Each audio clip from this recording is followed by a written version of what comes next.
sun. It's great out there. What do you It's guys gorgeous. do? Yep, it is gorgeous. It's 97 degrees. Seems a little hot. Wait, is it 97 degrees? Was that a boy band? That would be 98 degrees. 98. Nick Lachey's band. Close.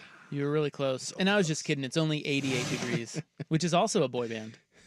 I think there's a lot of, for whatever reason, like in the 90s, we were big on the whole temperature thing.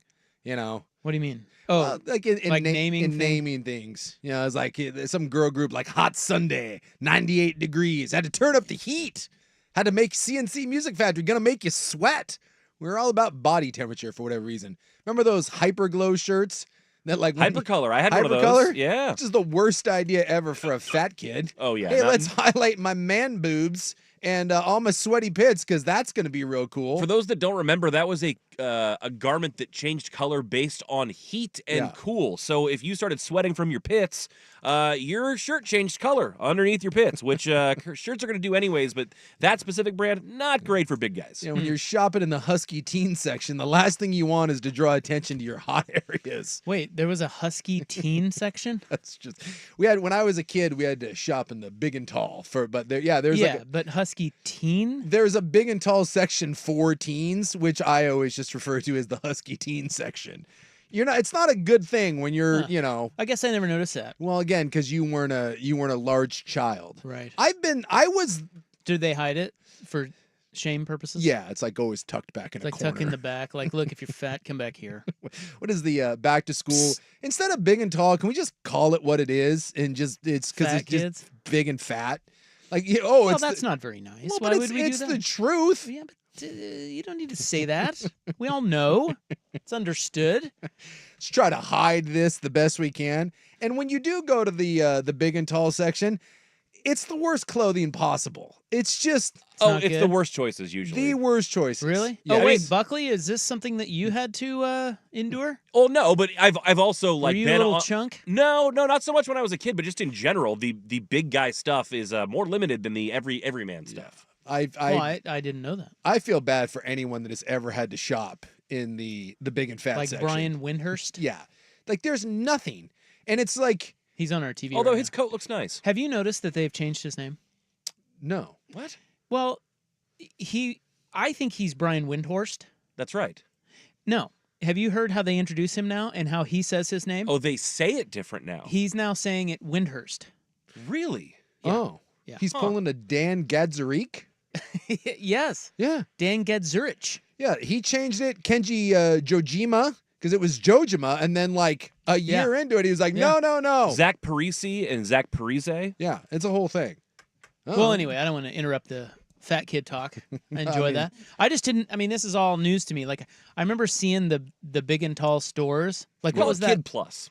What was the big and tall store called? Like the is it called? I think now they've even tried to go away from it. I believe it's now called the Casual Male. Is that what it? Which is What did it used to be? For some point in time, it was DXL too. DXL. Yes, yeah, that DXL. was one. Which is a whole other thing. Look, just lean into it. Just lean into it and be like, hey, are you big and fat? And Big Boys Club. And you can't find anything that fits you anywhere else? Yeah, we got you. Come on in. Good place to meet ladies. The best day of my life is when I no longer had to shop there. It's like you want to talk about like a success story when you no longer have to shop. Yeah, it's like a dangling carrot. Yes, you're now, like, when oh. did you get like? What does that mean? Like when you lost weight after playing, or what? Yeah, when I got like if you're below like 270, you don't have to deal with that anymore. And so it's a magical day when you can just walk into a normal store and buy things. You no longer have to be like, yeah, I'm gonna need the Husky section. It's like when remember in the olden days when you would go to rent like videos and they had the back room, the curtains that you had to walk through. Oh yeah. It's a curtain of shame. It's the same sort of thing when you have to go into the big and fat store. You're like, oh my God. The curtain of shame. Curtain of shame. I always thought it was so scary to go back in there, Yeah. It's like they don't care. Why would they care? It's just as scary to go into the unfashionable section. Yeah. And then someone else points out too, like try having big feet. Remember like, the great Mike Lynch. Mike had a big foot. Like we had the same size shoe, like a 13, 14, but his was like a 9E. It was like the widest foot. Yeah, Super wide big foot. like blocks for Yeah. feet. And so he could only he could only find like 2 pairs of shoes that would fit him. And they were both horrific. there was like Fred Meyer Nike and like New Balance 407s, like the worst shoes possible. Well, that's not good. No, it's not. But no, You should be able to get custom. Well, I think you can, but you got to have You gotta have the you coin. have the cash. Like you look at the guys in the NBA, dude, that's not off the rack. Yeah. Like the guys They get it all from like the apparel companies and stuff, right? Yeah. Same thing, guys in the NFL now, the O linemen, you can get stuff custom fit or Nike makes it for you. In fact, did you see Oh, Lane Bryant, is that one? That's the women's. That's the women's version. But it's the big store. yeah. That's what it means. If you're shopping at Lane Bryant, you're triple thick. Hey, now. It's just the way it works. The other one that I find extremely offensive is when you have to go to the dress barn. What's that? Well, it's a big gal Is store. that Moo Moo Palooza? Yeah. You're putting barn in the title. Did you say Moo Moo Palooza? Yeah, just off the cuff there. I don't know. It seemed like love it that. fit. Yeah. Yeah. My grandma wore a Moo Moo. She was a tiny little thing, but Oh, really? yeah, she wasn't. Oh, yeah. Big. My mom was a big moo gal. You know, I respect it. it's a power move. I respect it. Well, again, it just goes to show you, like, hey, I've given up and I'm not going to try anything that fits or is flattering. So just take this sheet and sew some arm sleeves into it. I'll throw it over and let's make it happen. All right. Well, it's rough out there if you are a big person. a large individual. And not that he's a large one, but I did see this Keon Coleman, the receiver out of Florida State that just got drafted by Buffalo. He was I guess he's he comes from humble means, and he doesn't have a coat. He's a Southern kid. And so he was going up to Buffalo, and someone asked him about the weather, and he goes, "Oh yeah," he goes, "I already got my coat." And I think he said he bought it at like the either Nordstrom Rack or like the Macy's closeout or whatever. He goes, "I'm not spending all that money." He goes, you know, he's a very frugal guy. So he said that when he got drafted, he went like bargain hunting for a winter coat. He said he's never owned one. And Nike sent him like 15 winter coats. They heard about that and they sent him a care package, and there was a video of him opening up all these coats. And they're like, "Don't worry, man, we got you." Yeah. Well, maybe Nike would like to send us winter coats. You know, it's 90. Well, it's 97 degrees outside, according to you. Well, you talked about that that custom Nike shoe thing. Haloti Ngata, before he got to Oregon, he had to get shoes 3 sizes too big and then cut the toes off of them and put tape on them. By the time they were wide enough, they were 3 sizes too long. And then Oregon got him custom ones when he came to Eugene. Yeah. Damn. Yeah. That's brutal. Yeah. Same thing. We had a poly kid in college named Ifo Peely, and we couldn't find a helmet for him, and so they had to call. It's a big school. Like BYU isn't like you're not like you're playing at like Montana, like Southern, Tech. We had to like call a helmet manufacturer and get one, and they didn't custom make it for it, but it was one that we didn't have on hand. I'll never forget, because you go in as a freshman, you go in as the big group, and you get all your stuff, and you get fitted for your pads or whatever. And I'll never forget watching Ifo try to put on this helmet, and I was laughing. I was like, "Give me that thing." And I don't have the world's biggest head, but I could put it on and spin it all the way around. Oh my god! Yeah, like like an owl. And I was like, and it wouldn't go anywhere near his head. It was so. What'd they do? Yeah, they said they called the manufacturer, and made him a custom one. No, they just have giant helmets. They just don't. We didn't keep those in stock. I remember Mick was our equipment guy, and he's like, "Dude," he goes, "I have been here for whatever it was. I've been here 22 years. I've never not had a helmet." And Eva was like, "Eh." And I guess the legend goes, because he played high school football in Utah, and something like that, they had to call someone at like, and they got a hold of some people from like the NFL or whatever, and he got a different helmet, and it was a different color than the rest of his teammates. Like the only helmet they could find in high school was like a red helmet, even though his team colors were like yellow and blue. But it's the only helmet they could find. So they got it for him. Well, sorry about your plight. Yeah. That's brutal. Well, although I will say for us now.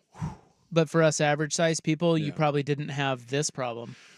And that is that when you're just pretty much average in all sizes, everything's picked over. That's where you're going? Yeah. You're complaining that it's picked over. It was pretty rough, Jace.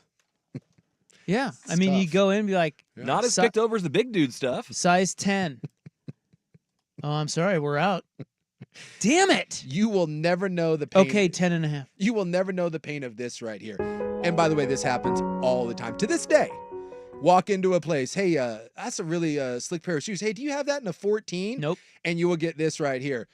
Let me go check in the back. And they will come out with a box. And you're like, yeah, they got it. And you will hear this. We didn't have it in a 14, but I've got it in a 9.5. The hell are you bringing out a What? 9 and Or they'll come back with that? a 14 and say, and you're like, ooh, 2 boxes, great. And they'll say, these are the only 2 shoes we have in a 14. And they look nothing like the ones you wanted. Yeah, clown shoes. I have been, hey, do you have this in a double XL? No, we got it in a medium. What? He hands you bozo shoes. Yes. You might like these. Clown. It's just Get out of here. Go to Dress Barn. Yeah, just tell me no. Like it's no, fine. wait, go to Dress Barn Plus. That sucks, man. It's hard. It's hard. It's hard. It's All tough being a big guy. Well, it is tough. I can only imagine. I mean, I don't know. I can only imagine being this svelte. It's hard being svelte too. I mean, everything fits. I mean, it's the problem you have is everything looks so good when you try it on. You want to buy everything. Hop on this jock. Where did that come from? What? I never said that. That was when we were going to rebrand to 1080 the Jock. Oh yeah. Hop on this jock. I liked that rebrand. You want to ride this jock? Let's go. They should have listened to us on that. Isachi. Dude, 1080 the Jock is phenomenal. Well, we have Joe Harrington today. Yeah. He's coming on at 5:30, and we may or may not talk sports with him. I don't know. And in the meantime, I've got porn audio. Yeah, it's a Did you catch that? Oh yeah, that's a doozy. It's made the rounds. There's a lot of. Some people are saying that's intentional. That was a purpose pitch. Well, yeah, it was a bit. It's got to be. Like, why would it not be? Well, I thought originally when I heard it, I thought a reporter accidentally turned his phone on and had been watching something and forgot to turn it down. Whoops. That's what I It's thought. possible. I thought that was the most plausible thing, but Isaac's pretty sure someone's pulling a fast one. Yeah, I just think it's a bit. It's possible we're doing bits. I wish it was the other way around. Yeah. I wish it was a reporter who's like, hold on, let me open my, I forgot. I mean, that's a pretty funny bit. As a matter of fact, well, we'll play it. You guys probably don't even know what the hell we're talking about. Yeah. Do they even know what we're talking about? Well, some people They might. even know what we're talking about here? Playoffs. Yeah, it is the playoffs. Well, we'll play it for you. But the poll question pertains to something we've been talking a little bit about here over the last about week. And it pertains to Oregon football. So we'll get to that next on The Fan. It's back, and it's sure to sell out fast.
right, what's up? It's warm out there. It's hot. I think I'm gonna wear my bucket hat tomorrow golfing. Feeling hot, hot, hot. Hey, I wear a bucket hat when I'm on vacation. Like a floppy hat. Yeah, Yeah, there you go. it's like a sun hat. Yeah, sun hat. It's good. I mean, it's I thought you were talking like, because the bucket hat can also mean like there's like smaller ones that are more of like a fashion statement, and you should not be wearing those. No. I don't know what you mean. I'm There's talking a about short brim bucket hat, and then the kind of sun golf pool one that you're Yeah, talking about. yeah. That's what I'm talking The short brim one you would not be able to pull off, nor should you try. about. What The- should I Google? What's that called? Just bucket hat. Bucket. If you do Google bucket hat and then do an image, you will see the difference in what we're talking about. Because people wear The the short, broy one. yeah, people wear the short ones as like a fashion statement, and you under no Hey, look at- circumstances. Are you talking about that one? Yeah, don't do that. Yeah, that came up on DXL, big and tall. See, there you go. They're listening. The machines They're are listening. They're Listening. listening.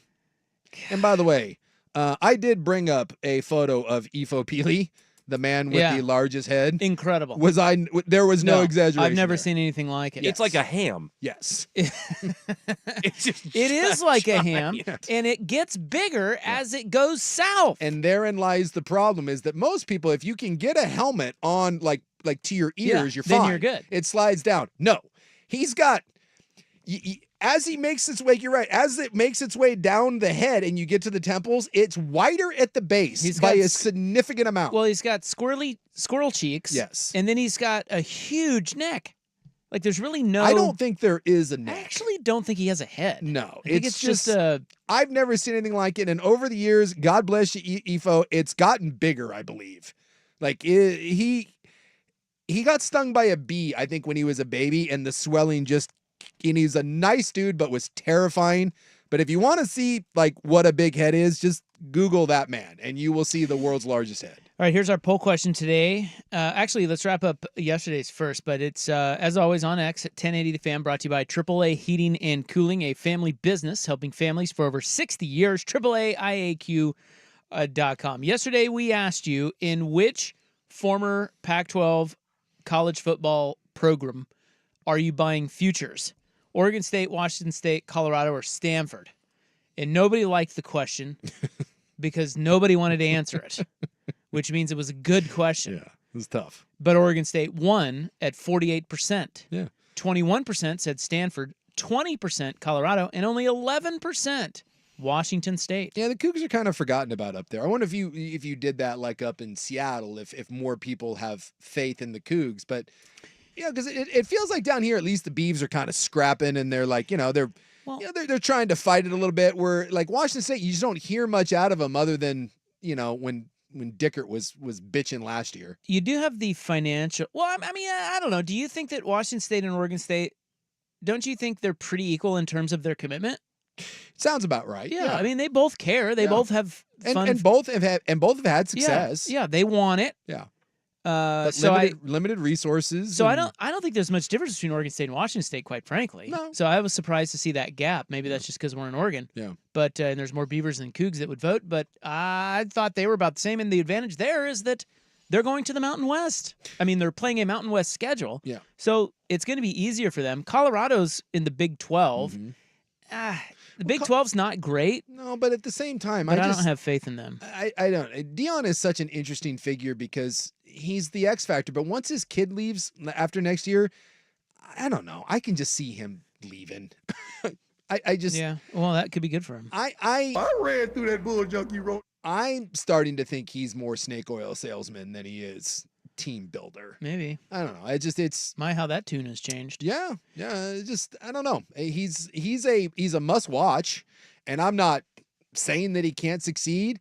I just think the way he's going about it, I don't know. The teams that are so reliant on the transfer portal, I'm still not convinced that you can win long term having that strategy. Well, he does get kids, though. Yeah, he does. They want to come play for him. So Yep. that's a positive. And then Stanford is sitting over there, and they're going to the ACC. But I think in the NIL world, I don't have much faith in that. No, Do you? no. But if you're looking, But they've been good. they've been way better than any of those teams. I mean, Yeah. Stanford had a run there where Yeah, they were awesome.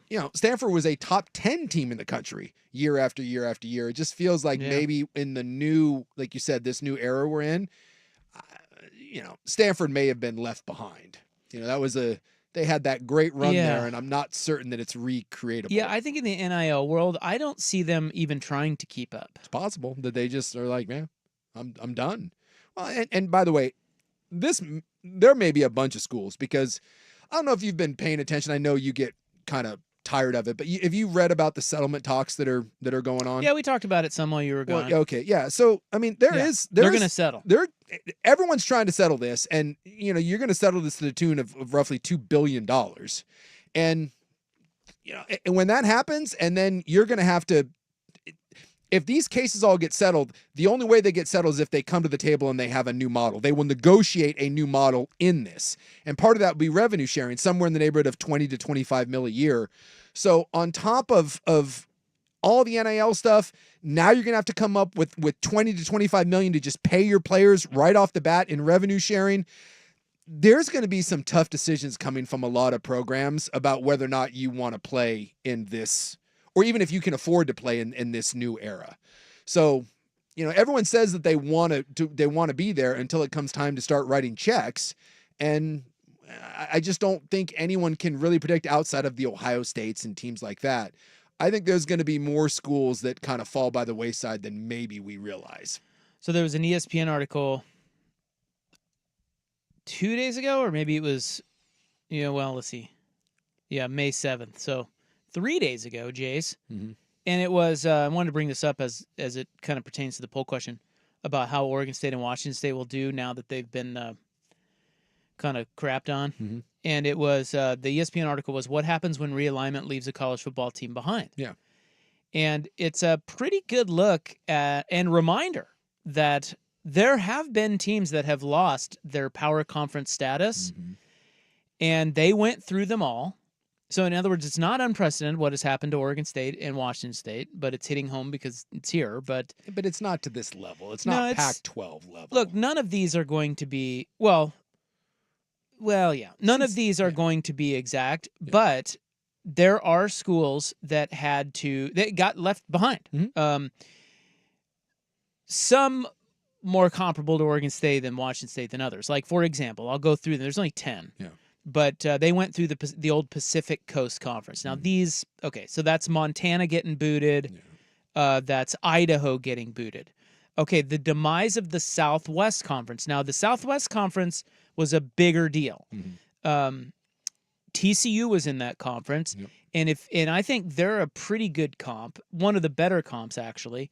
And the Big Ten, let's see, the SEC at that time, this is way back, but they attempted to add Arkansas, Texas A&M, and there was a bunch of realignment, and SMU and TCU and Houston were all left out. Mm-hmm. TCU, it says the last 10 years before they were demoted, they averaged 4.8 wins. Their first 10 years after demotion, they averaged 7.3 wins. Now, that's because they played an easier schedule, Yes. much like Oregon State and Washington State. Yeah. But they also rose back up Mhm. and found their way back into a Power 5 conference, which is the Big 12. And Dennis Franchione did a good job there. And then you had Gary Patterson. They hired the right coaches, and they turned itself around. Yeah.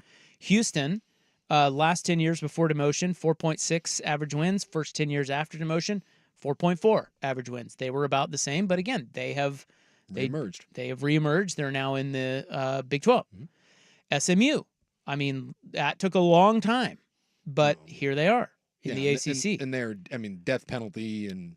Well, that's their own they doing. had a Yeah, lot so of- it's kind of a different It's a different animal. animal. But then Rice is another one that was demoted, and because they were in the old Southwest. Mhm. And they've never. They're just. They really haven't done much. They're irrelevant. And I don't even know what I don't even know what league they're in. I think they're in the. Aren't they in that American Athletic, maybe? I believe. Yeah. And then they had the demise of the sort of the demise of the Big East, Mhm.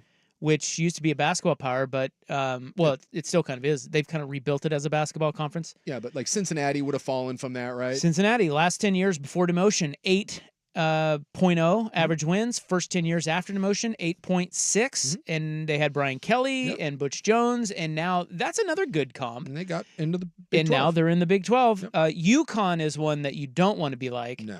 And they were booted from there. 6.9 average wins before demotion, 10 years after, just 3. Yeah, and they're irrelevant. And now they're in the Big East became the American Athletic. Yeah. and Yeah, they're whatever. who cares? And South Florida, same thing.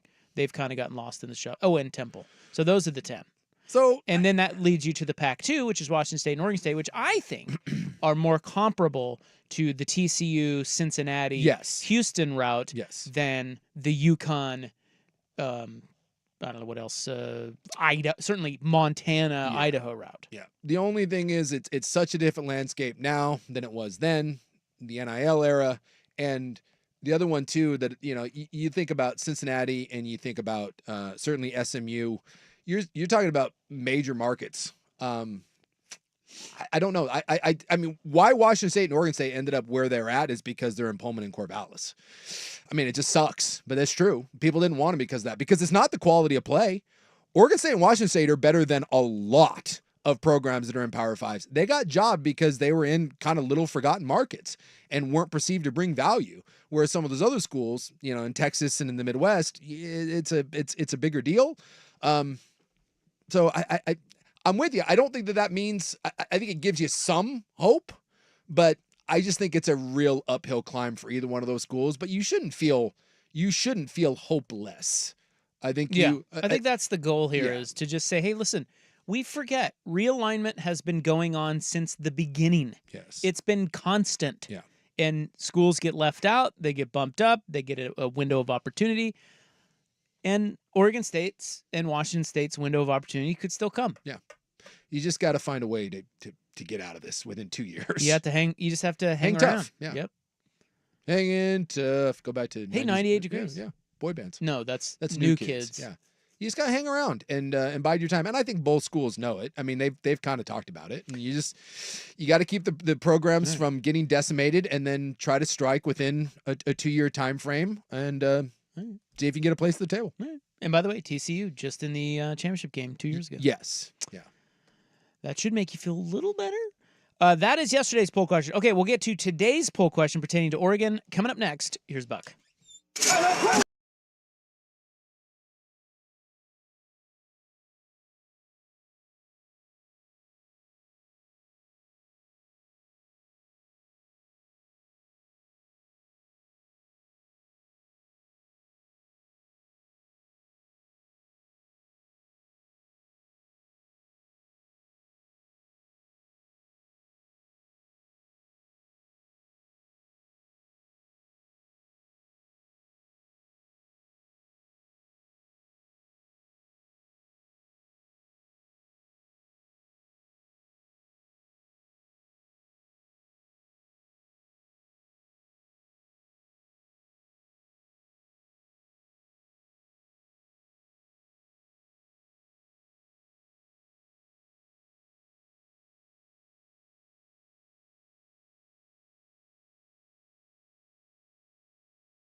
for Portland Winterhawks in the WHL Championship tonight at 7, and again tomorrow at 7 for Game 2 live on Portland CW. Let's go. Your home for local sports. Let's go, boys. Yeah, it's good that those games are on. I wanted to check them out the other night, and they said I couldn't watch it. They've been fantastic. This whole great year, and this whole playoffs, they've been cruising. So they win this, they get a crack at the Memorial Cup. So now, if you want to watch them, you can. Or go in person, Portland CW. Wait, are they home?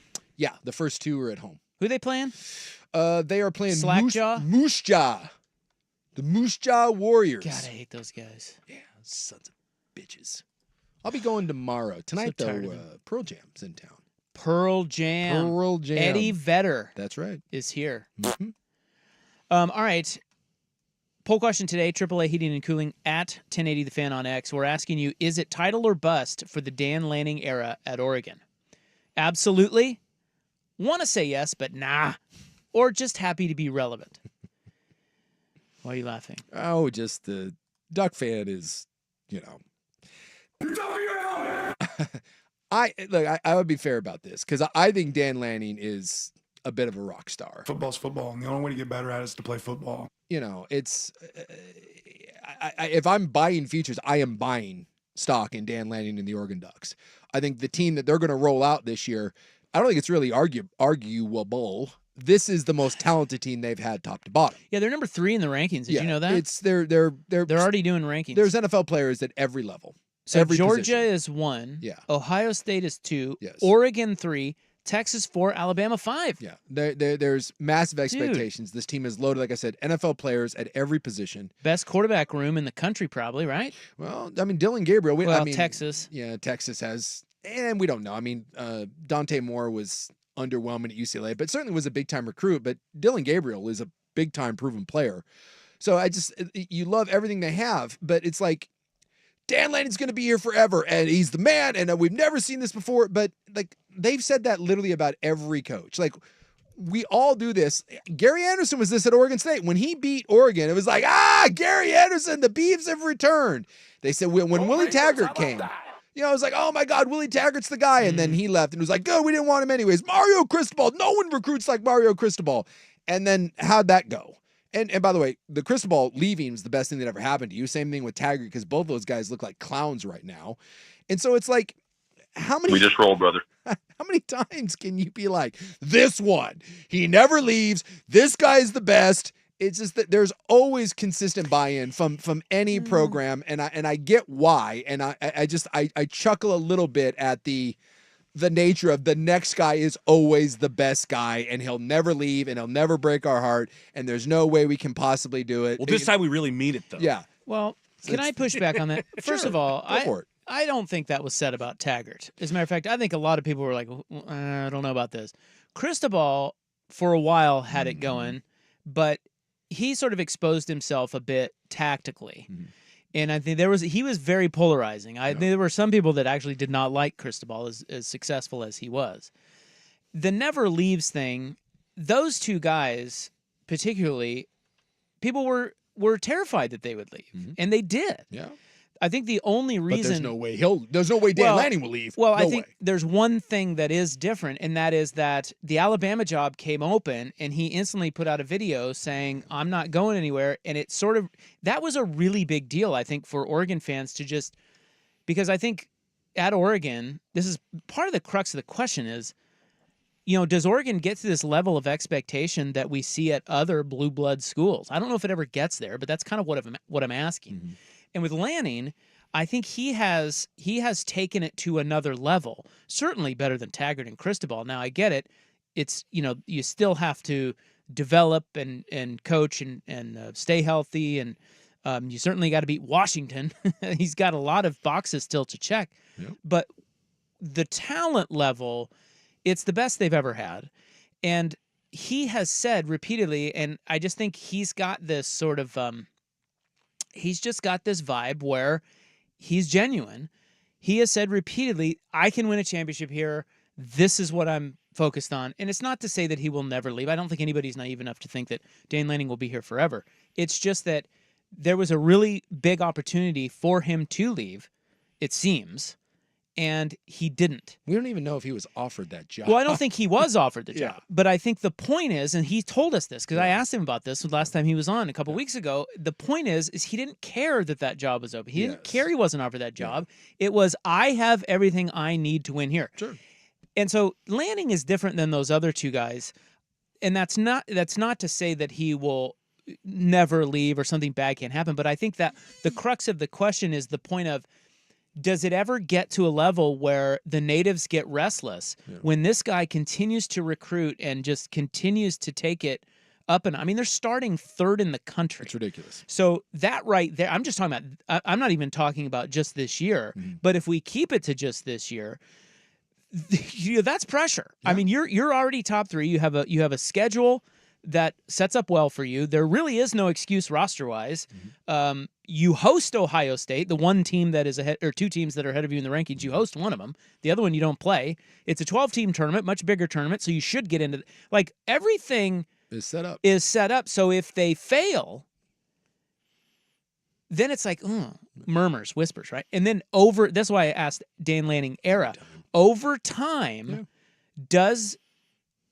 can the natives get so restless that we're talking like Ryan Day at Ohio State, where that guy, all he does is win games, but he has not won a title and he has real trouble against Michigan. But only the last 2 years. Before that, he owned them. Well, what's his record against Michigan? I'll look it up because Jim Harbaugh, before Ryan Day was on the hot seat, Jim Harbaugh was going to get fired and take a pay cut because he couldn't beat Ohio State. There's a great example of what I'm talking about. Is Ryan Day is at Ohio State, and expectations couldn't be higher than a place like Ohio State, right? Yeah. Like that's Alabama, Georgia, Texas, all the teams they're in the top five with. Right? Sure. It's very interesting that those teams are all the top five teams. Yeah. There's expectations that those schools are astronomical compared to Oregon. My question is will Oregon's expectations ever get to that level? Or is there just a thing here where we're out west and there's a lot of fans that really just love Oregon being good and relevant, and they love the chase of the title, and if it never comes, that's fine. This is really fun. Same as the Chip Kelly era. Yeah. You know? Yeah. So that's the question. I do think you can get restless. I just think that he is so popular right now. He's gonna get a runway, and it's gonna be different for him because of the 12-team tournament. You would assume that Oregon makes it on a regular to somewhat semi-regular basis, and I just think he's gonna get a long runway. I do. Oh, and I I think think he's gonna be successful. But yes, but is it title or bust? Yeah, it is. I mean, in other words, if Dan Lanning leaves Oregon and doesn't win a title and has never won a title, it will not be viewed as a success. Well, that's kind of a bad. Of course, it's successful. He's going to win a lot of games, it seems. Yes, he will. But it's just disappointing. Yeah, it will be. And he's got to start notching. And again, it's his third year. But this is what I brought up with like Cristobal. So Cristobal got here and he went, I don't count the COVID year, right? That was whatever. So Cristobal was here. He went 9-4, 12-2, and 10-3. Won the Rose Bowl, by the way, too. Won a Pac-12 title. We were talking about that game while you were away because they showed it on that, Origin Sports. Have you seen Origin Sports? No. Yeah, it just shows up on my DirecTV stream, and it just shows old football games. Sure. They were showing Justin Herbert against Wisconsin, that game. Yeah. I watched that game. Yeah. Oh, my God. They were so bad. Who? Oregon. Yeah, they won the game. Their offense is. But, oh, my God, I had forgotten. I mean, I remember that game as a huge win. Winning the Rose Bowl is a big deal. Justin Herbert crying after the game. He did it with his legs. He did, but he had 29 yards rushing. Did you know that? Only 29? Yes. Huh. Dude, I think they had 204 yards he had of three offense. touchdowns, which makes everyone think he had a monster game. Mario Cristobal's offense, ladies and gentlemen. Dude, it was really ugly. But you know what I'm saying? So, like, because we now crop all over Cristobal, but 9-4, 12-2, 10-3, won the Rose Bowl. We just rolled, brother. Title. Again, saying I'm buying stock in Dan Lanning, but you know, in the years that Dan Lanning has been here, he went 10-3, won a Holiday Bowl, and he went 12-2, and his biggest win, Utah. He's 1-1 in the Civil War. He's 0-3 against Washington. They've never won the conference. You know, all I'm saying is like there is as good as we think they're going to be, and as loaded as this roster is, and the trajectory looks like it's going sky high. I'm not just saying you got to win national championships. You got to start having some bigger wins. Like if they go, 12-2 every year, but their 2 losses are their 2 biggest games. You're losing to Ohio State, you're losing to Washington. The natives are going to get restless a lot sooner than you think. And it's not going to be about winning national championships. It's like, hey, why the hell can't we beat the teams? Because I think in Oregon's mind, and by the way, I tend to agree with this, I think you've elevated yourself where you should only really be judged on 2 or 3 games a year. And in the Big Ten, those games are going to be Washington, Michigan, Ohio State. The rest of those games, well, that's already happened. They are going to expect you to win because you are at that level.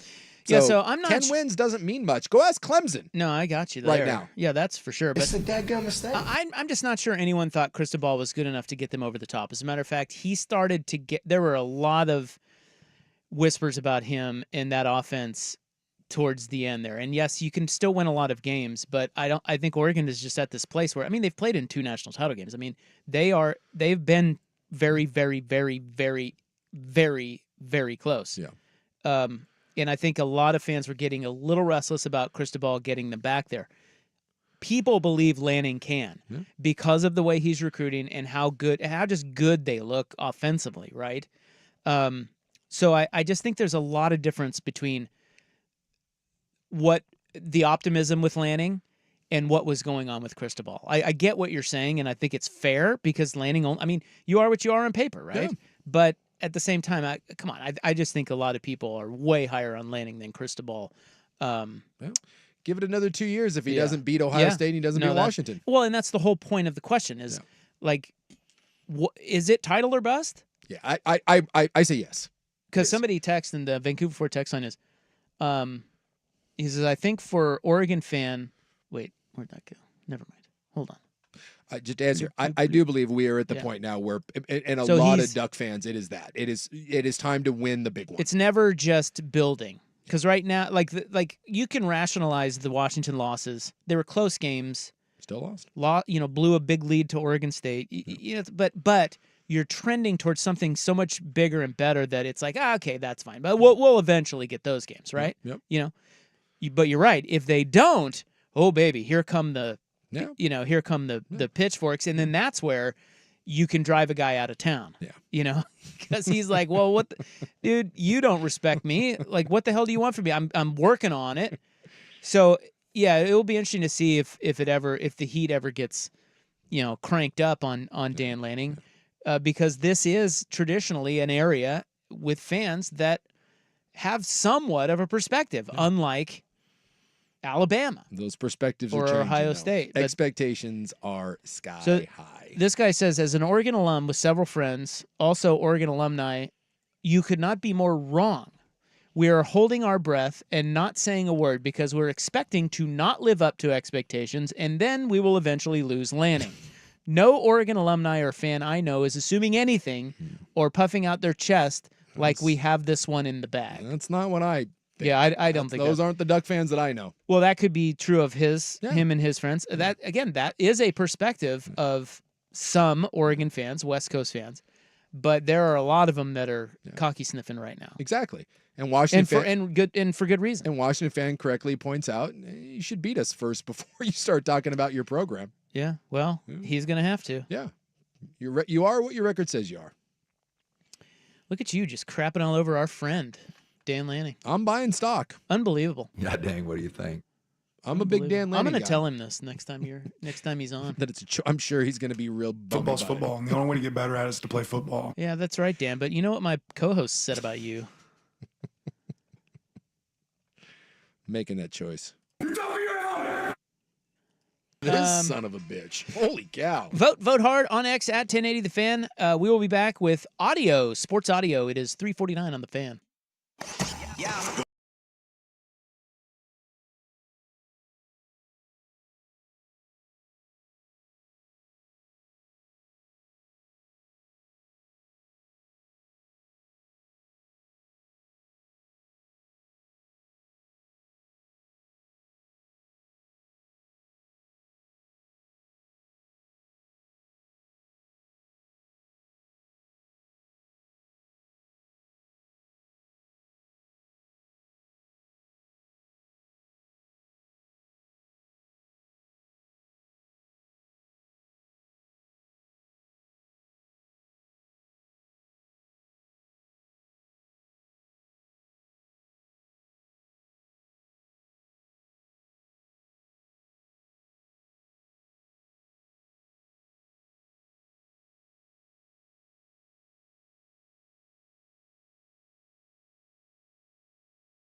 All right, now to audio.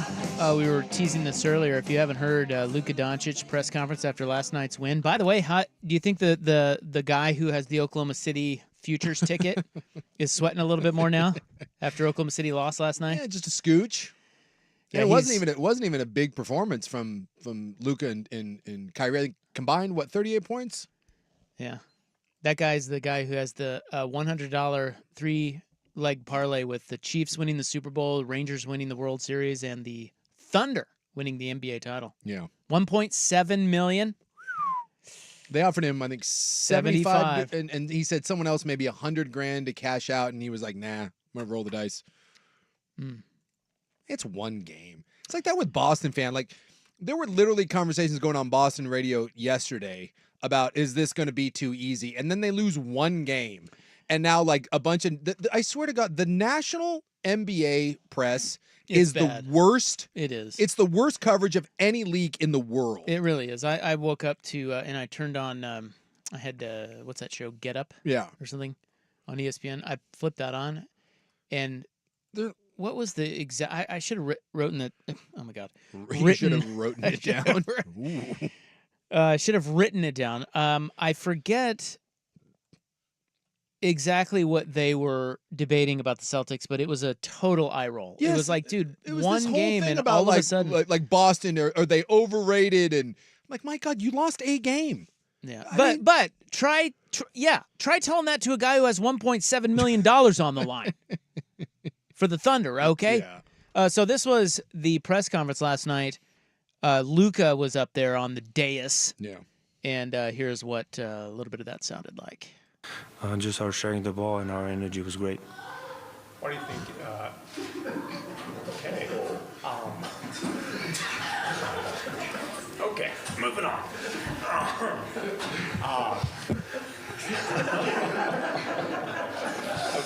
I hope that's not live.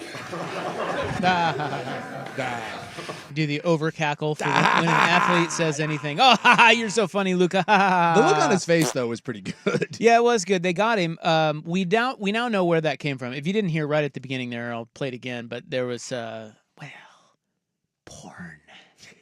Just our sharing the ball and our energy was great. What do you think? Which I'm sorry, pretty low class. However, solid bit. I think it's a solid bit. Solid bit. And I think it is a bit, or at least I thought it was a bit. And it turns out it was. It was a player. Yeah. And they won't name who it is. I'm sure they'll find out eventually. But Sure. Yeah, that was like someone on The Athletic, I think, today had it. I assumed that it was because I've seen this happen. It happens with like college professors. It happens like on Zoom calls. Someone will have porn up on their phone or computer, and they shut down the window. And when they go to open it back up, they forgot to turn the volume down on it, and so they're like, "Oh!" And you're in the middle of a porn clip.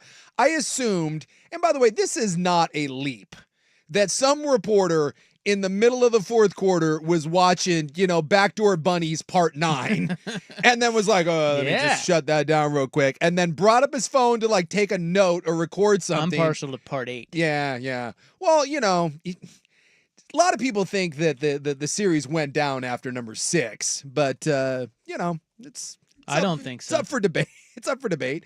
But yeah, like that to me was clearly the obvious one. But yeah, I guess now we're doing bits. And if you're the player, just come out and admit who it was. Yeah, come on. It's, like I said, low class, childish, but funny. Yeah. Would work in a lot of settings. Like sports, it's like, okay, haha.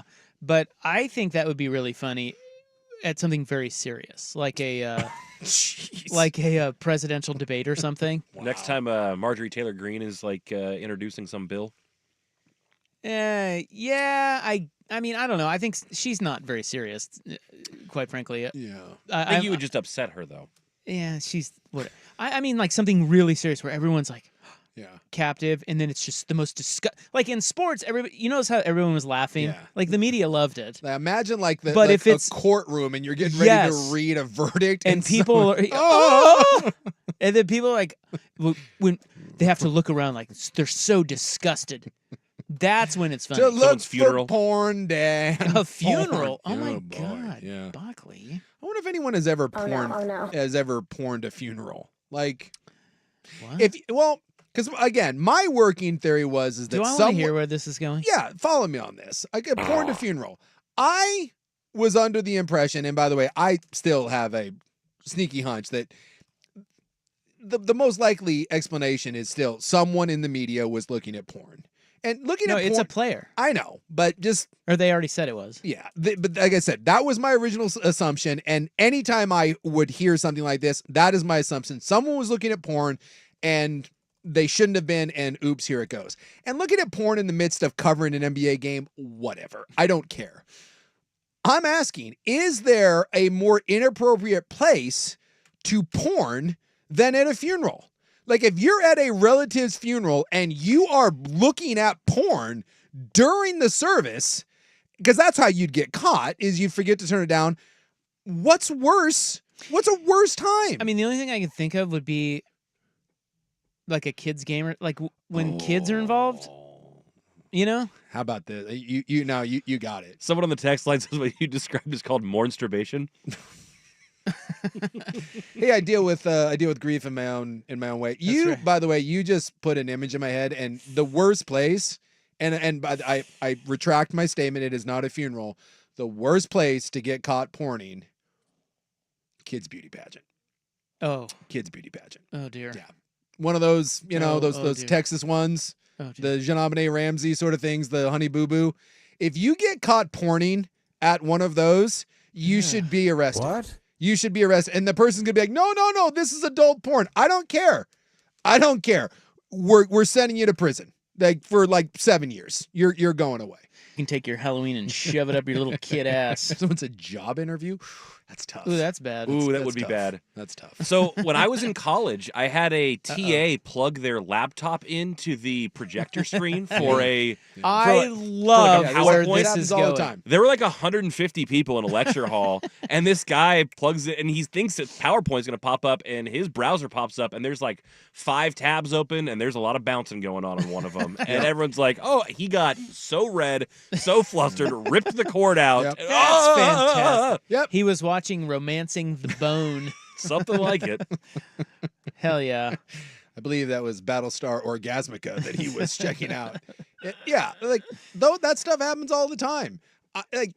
People watch porn in way more places than you would assume. Well, you know the whole they're thing watching. about Bryson DeChambeau. Did I ever tell you that? Yeah, he does it while he's working out. Yeah, well, on the range. Yeah. On the driving range. They say he's very awkward. What? Yeah. Yes. Yeah, he watches That's porn. weird. Yes. But he's got a bro house, Yeah. and he's got a home gym, and it's confirmed. While him and his bros are thrusting and pumping and sweating, Somehow that makes more sense than while you're just. that makes more sense. Yeah, No, I don't no, know. no. I think it That's better than the driving range. being the driving range. Yeah, because he's in public. I think Dude, so. he's just sitting there staring at his phone watching porn. I don't care. At least that's a little screen. It's just you. I'm sorry, but we're all working out with 6 dudes. Our shirts are off, and you've got porn on the big screen. What are we doing? That's Getting pumped up. Well, yeah, that's way worse. At least he's in private. Kinda. He's there with other. So that's if you just rolled over to my house. I invited you over for a barbecue. You walk in, and I've got Mrs. Assfire on the TV. You're like, hey, Rob, I'm gay. you want some wings? Let me pop this shirt off real Could you quick. put King Dong on, please? What are we doing? I love Dong News. This I happened would to me once. much rather have him watching it on the range. I used to do some voice work for this You thing did voice work for porn? for a TV show. It was like an extreme sports Oh, TV yeah, I show. remember Go ahead and that. turn You that remember that? lamp Yeah. off. Yeah. So I had to record it was very low budget. So I had to record in some weird places. And one of the places I had to record was this guy's car. The sound engineer, he put me in his car. What? Well, just I guess quiet. Yeah. sound quality. He threw the mic in the window and seriously, I was sitting in the front seat of his car. Then he builds a studio at his house, and I go over to his house, and he had porn playing. Really? Yeah. What did you What do you say? I don't remember what I exactly You just don't Do you comprehend it's high not five happening? him? I was like, wow. Hey, kids. Wow, dude. And he was that type of guy. Think Bernie, you know. Yeah. So it was certainly on brand, but it was a little. It was just it was just in the background. Oh, wow. Which See, that's what reminds me of the that's- yeah. DeChambeau thing. Yeah, see, I think that's worse. We have a story on the text line that could probably only be saved for the club. We do. Oh, my. Why don't you read it? Was wanting to text a sexy pic to my wife.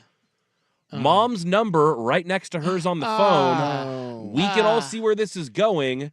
Sent my mom a pic of me ing a flesh.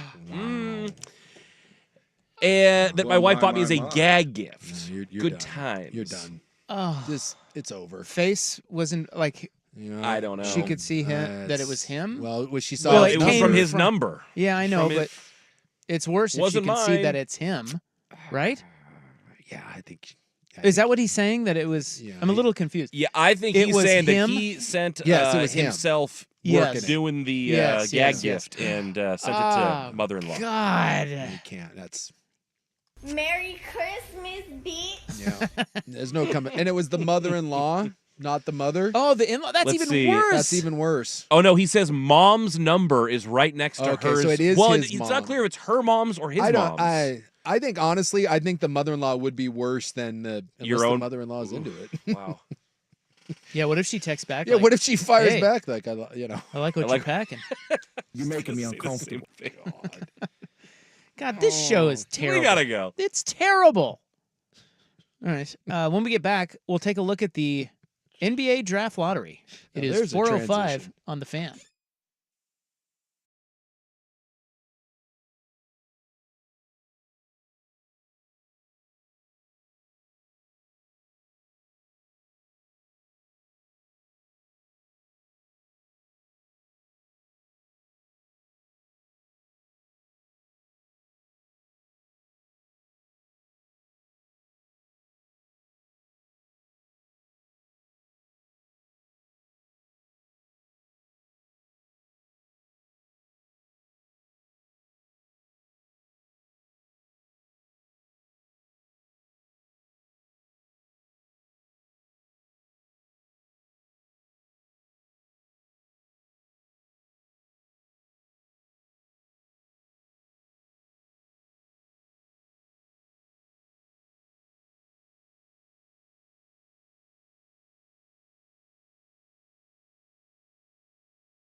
Pleased to have you along. Nice little day.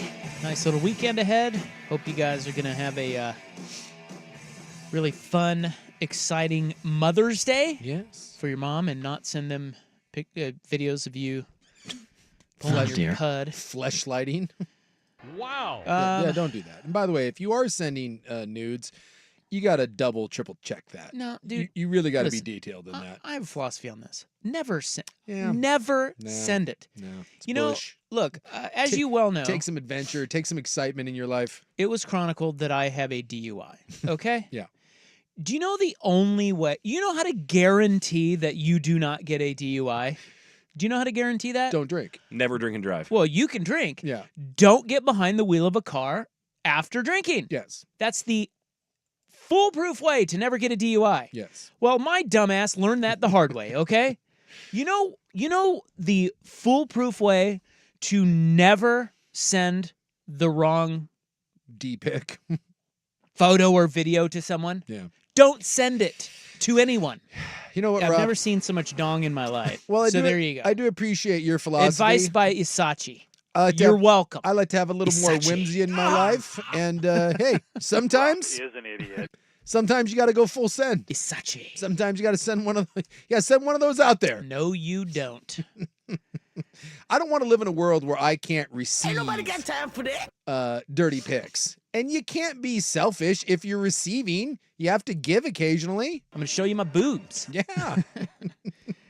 All right. Reading the paragraph like, Occasionally you got to show some teat. Oh, and by the way, I do have a great snorkeling story involving that. Oh, yeah. We never got to that. Yeah, it's good. I got to put that in the club notes here, don't I? Speaking of showing people things. I'm coming hard. God, Buckley. Wow. You've got to calm down. Buck, I think you're doing great work. He in put there. the USDA stamp on his dong. Yeah. You do that, and then you're not going to send photos of that out? Come on. Well, no, that. Yeah, I mean, Calm down. Well, you gotta take some polls and see what people think. should we break? I think we should. Do you guys want to break? We're getting back on track. This segment's going nowhere fast. No, you're right. I was going to transition to the lottery, but now it's 4:14, and we should stay on time. Yeah, and that's the whole probably. thing. So when we come back, I don't know if you guys know this, but the NBA draft lottery is actually on Sunday. Yes. Now, normally it's during the week. I don't know. It's Yeah, kind of because weird. we've been on the air when Yeah. it's happened. It's kind of weird that they put it on a Sunday, but it is on Sunday, and we will tell you what chances the Blazers have of picking first or second or third or fourth or fifth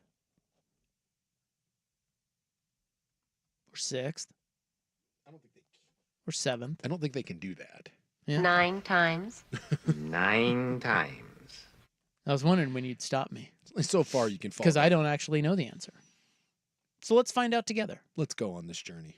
Where do the Blazers sit in the lottery? Next on The Fan. From Johnson to Hand, and the batter will be Mastroboni. A surprise at the NFL Draft. With the 8th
You want to tell them what's going on with you over there? I can't move right now.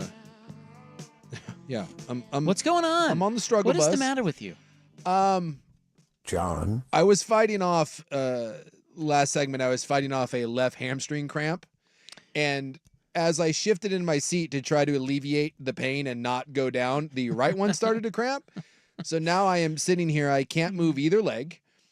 They are both still spasming and waiting to completely go into full cramp. And at any moment, I just want you to know, I may fall out of this chair and go to the ground, at which point just keep going and I will recover at some point. Okay. But it's not good right now. They are you know when you put like the stim machine, have you ever had that where you're twitching? Both of my hamstrings right now are twitching like a hummingbird, and they could go at any moment. Just hold really you still. can feel it kind of harden, and then you just yank. And now I'm sweating. Hold really still. Yeah, things aren't going well. So I'm gonna. God, is there anything worse than a cramp? Well, of course there are things worse, but cramps are awful. Yep. And the scary part is that is a hamstring cramp the worst cramp? Well, this happens because today was leg day for me, and what happens sometimes is, unfortunately, is that like if my hamstrings start to go, and then I try to stretch it, then my quad will go, and then I get a quad hamstring cramp at the same time, and there is no recovery. You just lay on the ground and hope to God that it passes in a reasonable amount of time. So power rank the cramps: quad, hamstring, calf. I still go hamstring 1. The hamstring is it's the worst. And I'm gonna take calf 2 and quad 3. Yeah, that's what I would do too. You guys ever get the foot cramp? Oh yeah. That one to me, I think weird. is the most frequent and the strangest, and I don't know what to do about that one. Yeah, what's that all about? I don't know. It's like in your feetsies. arch. Yeah. It's horrible. Yeah. I get hand cramps where you like where you turn into like a claw. Yeah, it's awful. I'm a cramper, so right now I'm it's a little touch and go right now. Well, I don't know what you think, Jace, but my favorite football coach says cramping is a choice. So, sounds like excuses to me. As someone who has suffered from cramps, I don't know if that's necessarily cramping is a choice. Cramping is a choice. Football's football, and the only way to get better at it is to play football. All right. Where do the Blazers sit in the lottery, you ask? Good question. Would you like me to tell you? No. Oh. I have it here. Well, you asked me, so I was like, okay. No, I wasn't asking you. I was asking the audience. We have an audience. Yeah. Although they're probably all gone by now. Yeah. We've talked a lot of porn. Well, and cramps. Talked about your hamstrings. Who cares? I think I do. I'm gay. Draft lottery Sunday. They are in Chicago this year. Last year, your Blazers had the 5th best odds, and they landed the number 3 pick. And got themselves Scoot. I'm going to that lake. They got Scoot Henderson. This year, they will have the 4th best odds. They lost a coin flip with Charlotte. Yeah. And so Charlotte ends up with the 3rd best odds, and Portland with the 4th. Yeah, but the difference is not much. They had the same record. Yes. So the chances of the number 1 pick for the Blazers, 13.2%.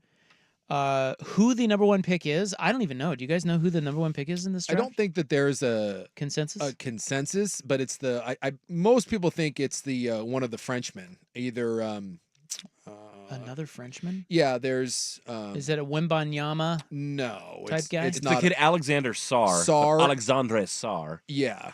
And he's from France, and then the other kid from France is who's the other one? There's 2 French kids. There's like a Serbian guy. Hey, what's with the surge of French basketball players? Well, the game's becoming more and more just international, and France has a really good league. Klingen, the Yukon kid, is up there pretty high. Oh yeah, the white kid. Yeah, the big 7'2" Donovan guy. Klingen. Yeah. Klingen's up there. Dillingham, the freshman out of Kentucky. Cody Williams. Yeah, the other Frenchman is Zachary Rissachet. Yes. Ooh, I like that name. Yes. Stefan Castle. That sounds made up. Would you That get sounds kinda cool. Well, Stefan Castle's the kid from the He's Yukon. UConn. Yep. Would you? Castle, I've heard about. They say he's supposed to be dynamite eventually. Yes. What's the guy's name? The French guy? I believe it's Zachary Rissarche. RuPaul. Yeah. Ryan Rupert. Are you getting the Rissarche jersey? Because I am. That's awesome. 6'9" wing. Yeah, 6'9" wing Ooh, from France. love that. Dad Stefan and 6-time French League All-Star. And Sarr is he's a center. He's a 7 foot. Okay. He's a 7-footer out of France. And he went from France right to play professionally in Australia. So he was down there. Well, I saw that NBADraft.net. I don't know if that's a good website or not, but it's always my default. They have the Blazers taking 2 guards. 2 guards? Yeah. Because they they might have. Well, here, let me go through the picks. Okay, so they have an overall. The chances of getting the number 1 overall pick, 13.2%. They have a 50-50 chance of landing in the top 4. Yeah. The Blazers also get Golden State's first-round pick. That comes from the Drew Holiday trade that netted Portland Robert Williams. It is top 4 protected, so if Golden State jumps into the top 4, obviously they keep it. That is only a 3.4% chance. So they'll probably that 14th so the Warriors, pick, the Blazers will likely get that, which should be at 14, and then statistically speaking, their best chance is picking 6. Yeah. So 6 would be 24. Like 1 is 13%, 2 is 13%, 3 is 12%, 4 is 11%, 5 is 6.8%, number 6 is 24.6%. That's the odds on. Number 7, 16, and then they can't pick any worse than 8th, and 8th only has a 2.2% chance. So they're going to pick in the top 7, and then more than likely they'll pick that 14th. So there you go. Yeah. So the ones that I've seen, so the NBADraft.net has them taking 2 guards, which I'm like, what? Who is making? Like, do they not pay attention to anything? Which guards are they talking about? I don't know. I guess I can pull it up. So I've seen him attached to Cody Williams, who's the tall wing out of Colorado, who started out really well and then got hurt and never quite bounced back. Reed Shepherd. Reed Shepherd's one of the guards out of Kentucky. And Nikola Topic. I think he's the Serbian guy. Yeah, he's a point guard. Yeah, but he's a big point guard. I think. Yeah, they got him 6'6". Yeah, so he's a bigger guy. Okay. So I'm okay with that, 6'6", but yeah, but then still, you don't need a guard. Well, no, especially if you end up taking a 6'6" guard. Like Scoot cannot play. He can't play off the ball. He is not a 2 guard. So if you take a 6'6" point guard, either he has to play off the ball, or you're saying that you don't think Scoot's this generational player that you told us that he was. So, we'll see what happens. But they say all the time that this is not like considered to be a great draft. There's no one in there that appears to be, some sort of generational talent that's going to turn it around. So, well, I don't put much stock in that. You still have basically 2 lottery picks. Yes, most likely. Well, yeah. And you need to hit. Now, that's not to say that, like I said, if there's no generational player, okay, I understand that, but you can, in bad drafts, there are always guys that come out of bad drafts, or they say they're bad drafts, and they end up being great drafts. Like, I just don't put a lot of stock in that. Look, I know everybody's thinking, like, next year's draft is supposed to be way better. Yeah. So what? This is a big-ass draft for the Blazers. All I'm saying is, because the other one that I've seen him, the Reed Shepherd, who's a undersized white guard out of Kentucky, please don't draft. No, thank you. Please don't do that. Don't. He's white? Yeah, he's white. He's white. Don't draft a 6'2" to 6'3" point guard shooting. Stop drafting 6'3" guards. That's all I care about. Because I've seen a lot of places have Portland drafting him. That guy. Don't do that. Don't do that. Well, here's the point. The point is that when they draft a player, how about we all just shut up? Because we don't know. Because we don't know anything. You don't know anything about any of these guys. I mean, if I said, and I'm talking like diehard Blazer fans, if I said, hey, who is Zachary Rissarche? Mm-hmm. How many of them know? Nobody, other than you've heard his name. None. No. So, well, Danny's probably watched him play. Outside of that, no. I haven't seen, well, I was watching Colorado at the end of the year when I started paying attention to college basketball, which is what we usually do around February. And I am wholeheartedly unimpressed with Cody Williams. I completely agree. I was like, what the hell is happening? And then I heard from so many people that were like, well, you should have seen him at the beginning of the year. I'm like, what, he got worse? I did the same thing you did. Everyone was saying, oh, this guy's like a top 3 or at least a top 5, top 10 pick. And going down the stretch, Colorado's vying for a spot. I watch him play. I'm like, this guy? this guy. Well, Simpson was their best player. Yes, and I didn't. And De Silva was pretty good too. I didn't understand. And the other one was the Reed Shepherd kid out of Kentucky. Again, I was watching him play at Kentucky, and I was like, really? Like, huh? Like top 4? What? So, you know, and again, it's not fair because I watched 3 games with each one of those players, but at least with Klingon, the big man out of UConn, you're like, all right, I see that. He's a big. And like, Are you sure he's not Myers Leonard? No, I'm not certain. But at least like when you watched him play, you're like, okay, I can see that. Every time I saw Kentucky or Colorado play, I was like, this is supposed to be a top 5. Kentucky's got 2 guards that are supposed to be like lottery picks. And I swear to God, when I was watching that, I wanted to see what Kentucky's guards were doing because I've seen the draft projections, and I don't get it. Those were both head scratchers. But so much of this with young guys is just draft potential. You know, it's like with Zach Collins when he got drafted, he didn't even start at Gonzaga. So I don't know. You're just you're projecting. The other one is the Dillingham. Rob Dillingham was the other guard out of Kentucky. So, you know. It's such a crapshoot. All I'm asking for is please no 6'2" guards. Why? Why would you even say that? Stop. No more 6'2" guards. All right. Draft a big. Lottery is Sunday. I'm going to that lake. In the News is next. Here's Buck. Now.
Live on Portland CW. Hells yeah. You're home for local sports.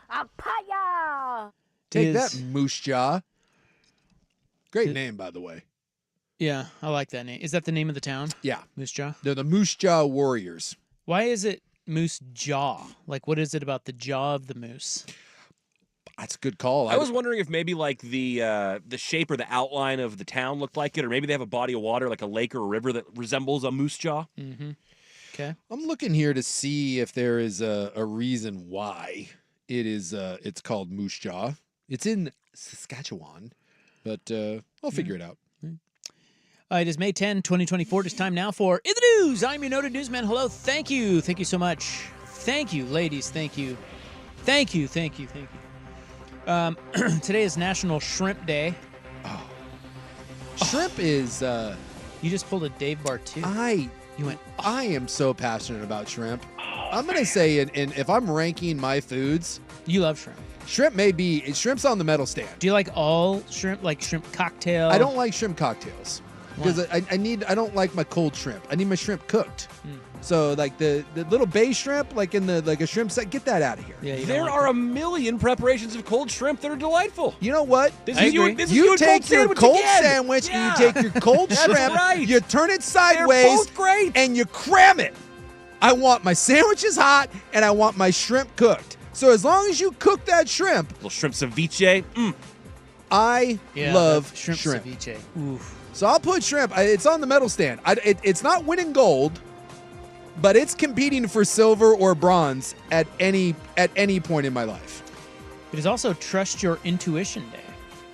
Oh yeah. What is your latest intuition? I'm still not able to move right now. I am literally terrified of moving 1 inch in my seat because of the potential cramp. So my intuition is don't move for the next 3 hours. Ow! I'm actually kind of terrified that at some point in the show, I am going to fall out of my chair and you are going to laugh at me, and you should. But for the rest of the segment, you'll just hear me on the ground moaning. Yeah, I'm going to lay out if that happens. And we're just going to listen in. We're going to live listen to Sook in pain. Yeah, that's... I might go get a wireless mic, put it down by your face. Maybe do some interviews. By the way, Moose Jaw comes from a Cree name for the place, a warm place by the river. The 2 syllables of the Cree name sound remarkably like Moose Jaw. So it's not really called Moose Jaw. It was just... It sounds akin to another sounds phrase. akin to it from the Cree name. Cree? Yeah, like Native American. Well, I guess it wouldn't be Native American. It'd be, what, Inuit? Like the natives, indigenous people of that area. Indigenous people of Canada. How do you spell Cree? C-R-E-E. So, like, I'm not even going to make an attempt at the word because there's like 19 different little umlauts on the top of it. But the Cree word sounds, when they said it, the white man, the whites, thought that the Cree were saying Moose Jaw. And they understood Moose Jaw. They didn't understand the Cree. And so they just were like, well, I guess we're in Moose Jaw. And it stuck. Which, by the way, is kind of a cool way to have a town name. It's Canada's most notorious city. I'm not sure I sign off on that. No? I mean, I think the name is cool, but that's actually a bad story of how they It's like an accidental name because the because whites they were too so stupid ignorant. exactly. The whites. Hey, I think they're saying Moose Jaw. All right, get behind that. Sounds cool. Jason, they don't speak our language. Why would they be saying Moose Jaw? I don't know. That's what it sounds like. It's Moose Jaw. I have a story here for you. Jordan says they couldn't call it Moose Knuckle, so they went with Moose Jaw. Moose Knuckle was taken. God, if I started a town like in Wisconsin, how awesome would it be to be Moose Knuckle, Wisconsin? You would be the mayor of Moose Knuckle. That's right. That's what they call you. You know what? I'd wear that proudly. You want to go blow some ducks? Go blow some dick? God. I don't have a lot of detail on this story, but I saw it on Coin. There are 2 local golfers, who are attempting to set a new Guinness World Record out in Gresham. They are this Monday taking to the course to attempt to make the most birdies in 12 hours. Okay. Yeah. I'm assuming And they're... apparently they're going to Persimmon Country Club. All right. And that's really all I know. I have pieced together this small fact. I'm assuming they're both really good golfers. The most birdies in 12 hours is 93. Now, can I ask, do you have to play? That's crazy. Do you have to play a regular round, or do you just, can you play the same hole? Like, you take the shortest par 3, right? And you just, and like if you hit your tee shot errant, screw it. That hole's over, and we just tee up and like. And do you have to do it in like the correct chronological order, or can you hit 100 tee shots and then go hit 100 putts if most of them are dotting the green? Again, short on deets here, but you're looking at almost 8 birdies an hour. Again, I think if you did it my way, I'm very confident that you and another good golfer, if I set you up at a par 3, let's go 156-yard par 3. Nothing crazy, regular greens. And you said you're just going to play that par 3. You're telling me that between the two of you, you can't get 8 birdies in an hour?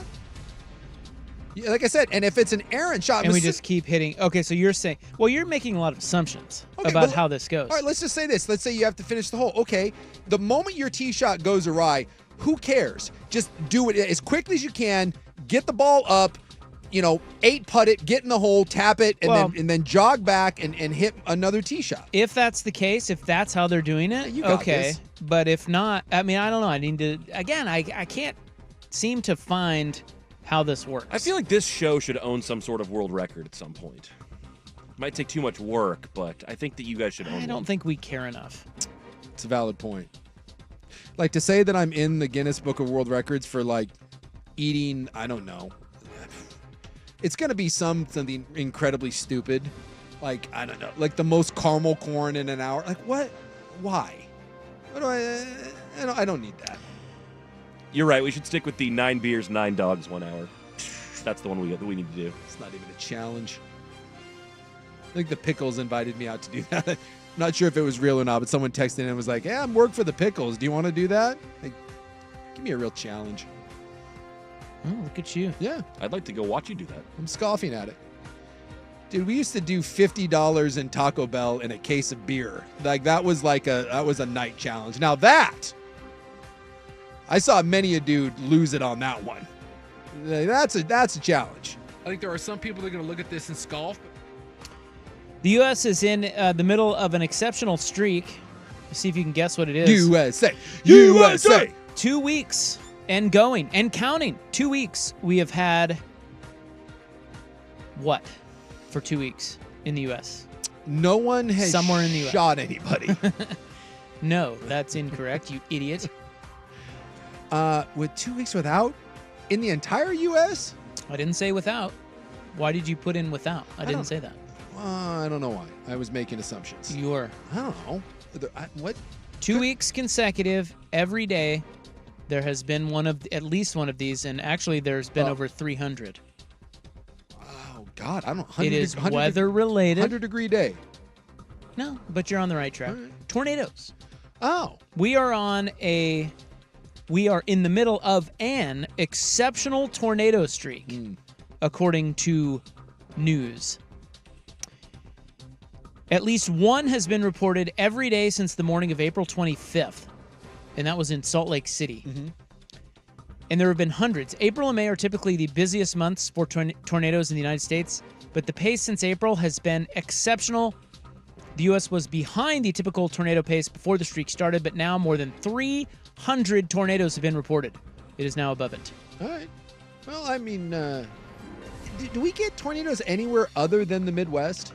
Here's a map. Would you like to see the heat map? Yeah, give me the heat map. So it's mostly in the Midwest there, all right, but so that's tornado out. You're out at Salt Lake, and you got one down in Georgia there. Yeah. There looks like one in Pennsylvania. Yeah, every now and then they try to tell us that we have a tornado, and I'm like, Well, it always is like a wind tunnel. It tunnel. technically is a tornado, but then it doesn't even, it's zero.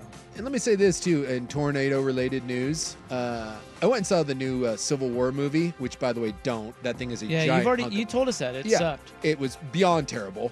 But the preview for the Twister, they're remaking Twister. Why? I don't know, because the first one sucked. And let me tell you, I liked Twister. did you really? Yeah. Well, I was probably 12, but yeah, I liked it. I don't know if I've ever seen a preview where I've looked at it and be like, oh my God, I can't believe they're making that. It looks so ridiculous. Who's in it?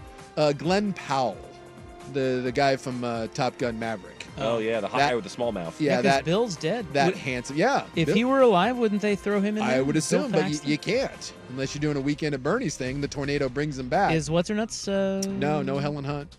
They went with young, attractive. No people. Philip Seymour Hoffman either. He was in the first one. They're all dead. Bad. Will they bring back Alan Ruck? Apparently, according to this, you can somehow catch a tornado. It's like, yeah, we're going to catch tornadoes. Woo! Well, as a young Kansas boy, I don't know much. One thing I do know, tornadoes. And I hated the movie Twister because it sort of made it look like you could just sidestep a tornado. Exactly. Like, here it comes. Oh, I better move over so it can olay this thing. Yeah, it's still going to blow you off your feet. Bill Paxton. Yeah, it's ridiculous. So stupid. Well, I've told that the only time I've ever had it, I was driving through the Midwest. I was just outside of Tulsa, and the sirens went off, and my little dumbass panicked and thought I was going to die, and no one else in the town gave two rips. I was looking for a place to hide, and I'm panicked. I'm like, where do I go? And everyone's like, here's the situation. They're like, you're not from around here. I'm like, no, tell me where to go. They're like, you candy ass.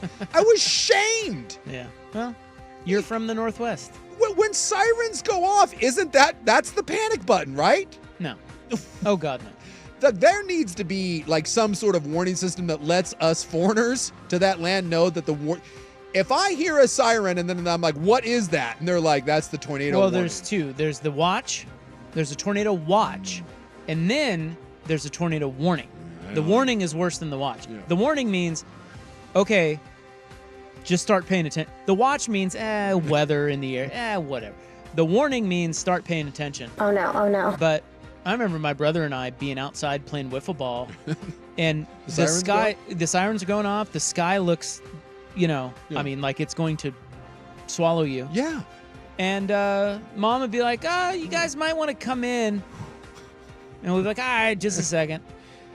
Tell you what, I'm going in that moment in my life, that was top 5 scariest thing for me. And everyone laughed at me.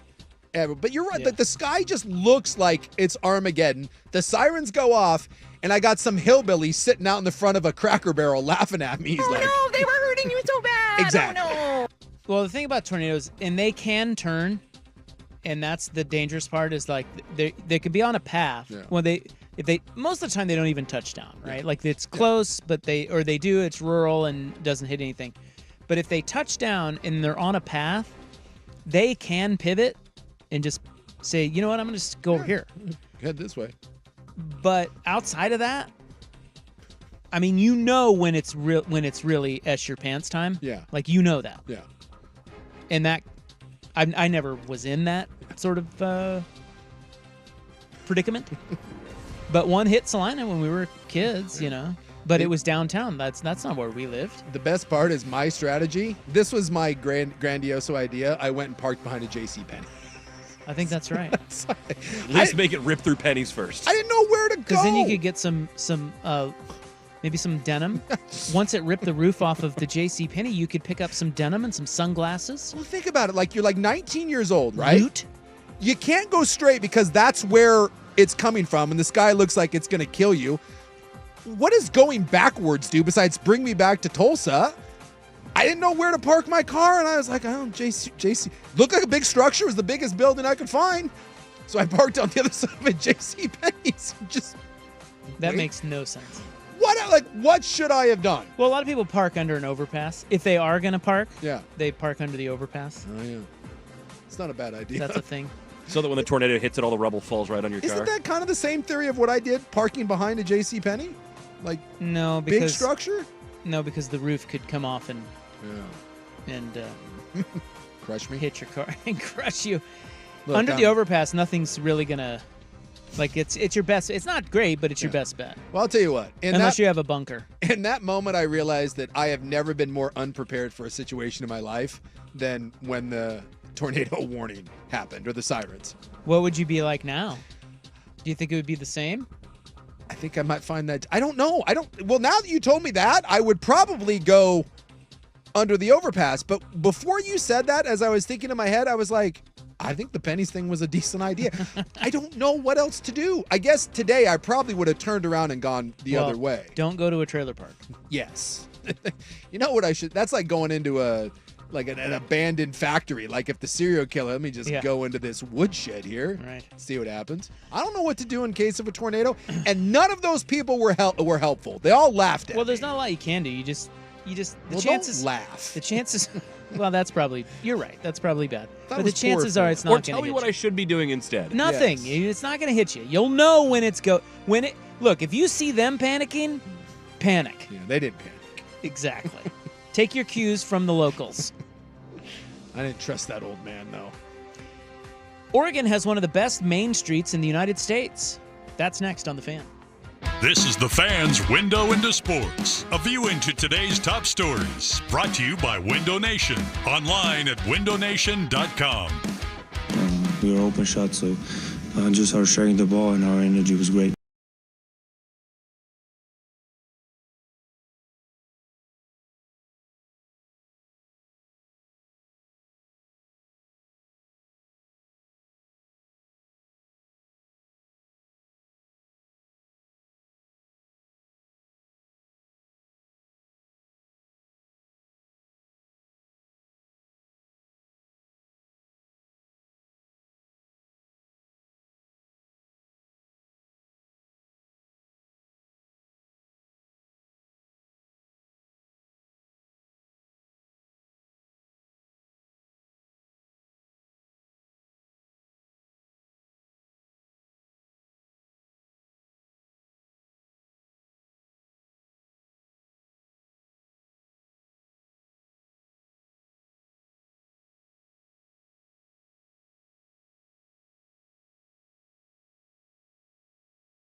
I mean, you can. It's the closest thing resembling cover. Yeah, exactly. But you shouldn't sit in your car because then your car gets whipped up into the thing and you're flying to Nebraska. So where are you supposed to go then? Should I have gone low ground? Should I have gone into the JCPenney? I think that my JCPenney's thing isn't as bad as originally people were making it out to be. It's not great. I mean, again, there's really no good answer. If you don't have shelter, which I did not, the one thing you probably don't want to do is just sit in your car and just get swallowed up by the tornado. That's not good. No. It's like this guy texted in, he said he lived in Alabama. He said he had to jump into a ditch one time. That's exactly right. Oh. You just get to the lowest spot possible. Interesting. Jump into a ditch. And then if there's a water... Oh, a pipe? Yeah, go in it. The ditch works? You lay down in a ditch? Again, not the greatest. It's the best of crappy options. Like there's nothing... What are you going to do? Start running? It might catch you. You're looking at the wrong guy. I panicked. By the way, in the new crappy Twister movie, the douchebag, the Glenn Powell guy, in the back of his truck, it's a drill, and he goes right in the middle of the Twister and then drills down into the ground. Therefore, it can't do anything to his truck. That's how stupid that movie is. Sounds very Sharknado. Yes. USA Today put together the list of the 10 charming main streets across the United States that you can't miss. I do love a good main street. I do too. Something very it's small towny about it. Yeah, big fan. Hallmark movie-ish. Yeah. Yes. I need a sweater with elbow patches when I walk through one. One town in Oregon made the list. Really? Yes. Coastal town, right? Nope. No? Can I also say this, too, and I hate to admit it because I have a feud going. Camas has a lovely main street. Well, Camas isn't in Oregon. No. So you're in luck. Yeah. I'm trying They to are think number 5 on the list. Number 5? Mm-hmm. I'm trying to think of... Number 4, DeLand, Florida. Number 3, Ogden, Utah. All right, I've been to Ogden. Number 2, Emporia, Kansas. And number 1, Howell, Michigan. So again, small town, so we're going to be like... I'm trying to think of what's... I don't know, like what? Like I haven't been there in a while, but it's Damascus? I don't know. It's a popular place. Is it? Yeah, because it's... like for meth, like Albany or no. Ashland? No, that's a good guess. Yeah. It's McMinnville. That makes sense. Yeah. McMinnville's popping a little bit. It's I can right. see that. Wine country. It's a very quaint little main street, isn't it? Yeah, it is. Tree lined. Love if you're gonna have a main street, you gotta have tree line. You gotta have the trees. Yeah, and the restaurants I think down there are getting some good reviews, and obviously the wine, and it's very romantic. I think got a Michelin star restaurant out there now. Do they really? Yeah. I also like on my main street. I like an antique store. Yeah, gotta have a nice antique store. Exactly. Class it up. Wine bar is always nice. Good. It's there's a certain thing. I like an old timey movie theater as well. How about an old hardware store? Yeah, like and like a True Value. Yeah, but not even a True Value. It's just some guy. You need a breakfast and lunch spot that's a little better than a diner, but isn't really like white tablecloth either. Yeah. Maybe a pizza place. Oh yeah. See now, we're all on the same page. We've built a perfect town. Yes. Yeah. The best is if you go to the one in Main Street in Camas. If you go there like during the fall, I swear to God, you are guaranteed to see people taking. Like Instagram photos along the main street. Like every time you go up, and they'll like throw leaves at each other, and then like they do action shots because of how candid and playful. Yes. But again, it's a good for the gram. It's a good main street for that sort of thing. Well, that's what you got to do. You got to set up your town. If you're mayor, you got to be progressive. You got to set up your town for the gram. Yeah. You got people be like, oh my God, I'm driving through. I got to go there. Yeah. So all the douches come to your town. Bingo. Spend all their douchey money. Just put up a building and then put some big pink angel wings on it. And every Wasn't woman that L.A.? Yeah. Is that the one in L.A.? Every woman from like 1,000 miles will come there and make her boyfriend come there to take a photo in front of the wings. Am I right about that? L.A.? There's a bunch of them. But there is a this happens all over, but there is a famous one in L.A. that, again, it's for the gram, man. Oh, look, angel wings. There's one in Portland now, too, somewhere. I can't remember where exactly. I think it's in southeast. Dude, I was in the middle of Baja, Mexico. We were driving like between like Rosarito and Ensenada, and we just pulled off the road. There's this little kind of quaint winery, and there was like all these cars. And we're like, oh my God, this place is jumping. We're like, oh, let's go check this place out. So we get out, and we're like, what is the big deal about this? Just seemed like, and what did we see? Angel wings. Oh my God. Big angel wings. And in the background was like the winery, and there was a line of people waiting to take photos. I was like, genius. There is in the news for May 10, 2024. The Hot 5 at 5 is next. It's 5:02 on the Fan. Are you over 50? Would you like to get up to 33%?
All right, welcome back. Hope you're having a nice little Friday.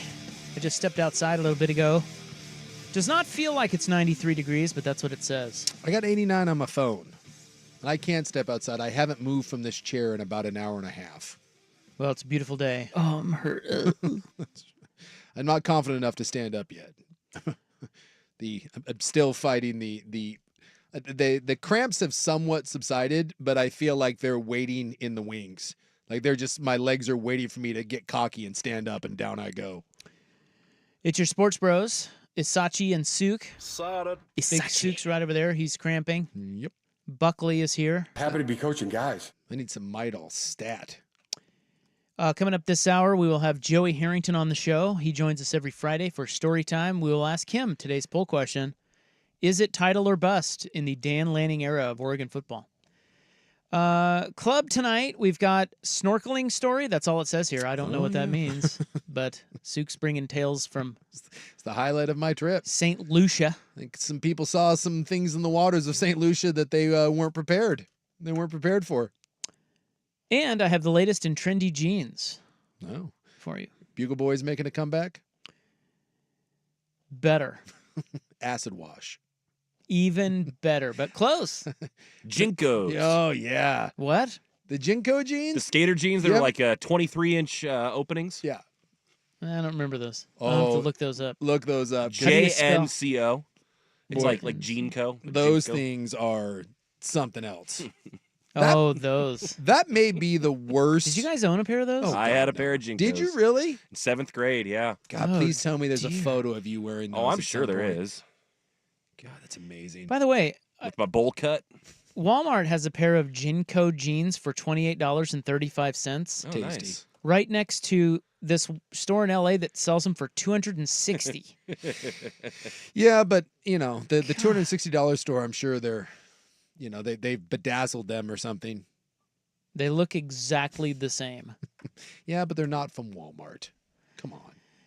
All right, so that's the club. Right now, the Hot 5 at 5. Hot topics, hot opinions, Oh, golly, I'm hot today. and hot air.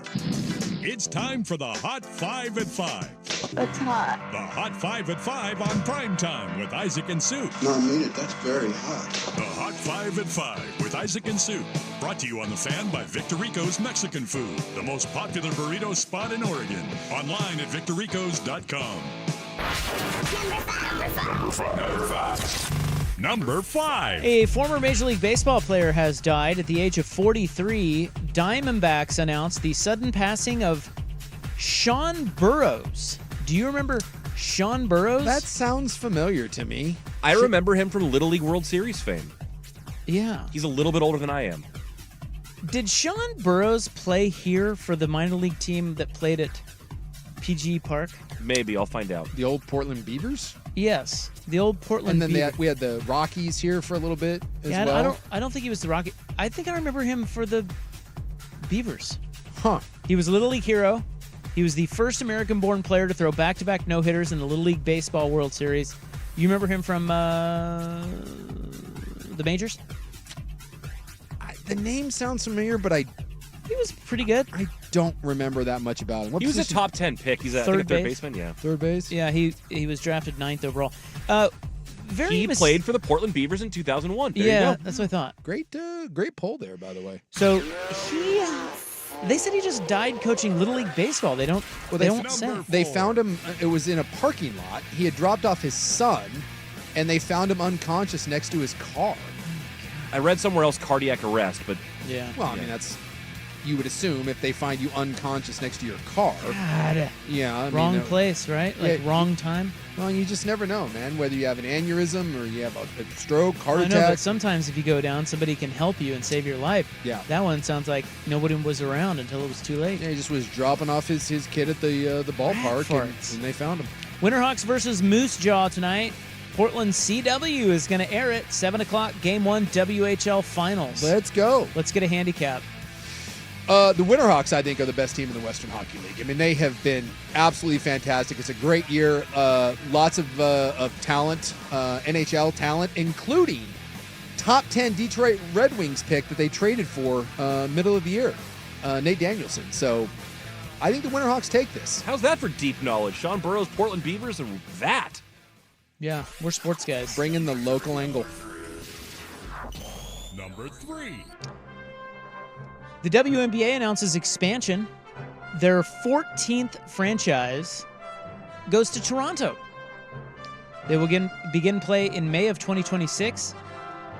Portland is not out of the running, according to Sean Hyken.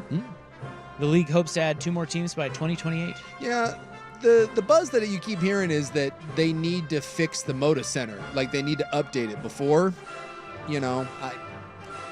and then what ownership group we have, because supposedly the guy, the co-creator of Zoom Info, he was the guy that was originally going to buy the expansion team, but then he got into a pissing match with the WNBA brass over a number of things. So I just think I think it would work here in Portland. I know we had one before and it didn't, but with the growth of the game and the popularity and how much we support the Thorns, I think the WNBA would do well here. I'll tell you what would do well, the sports bra.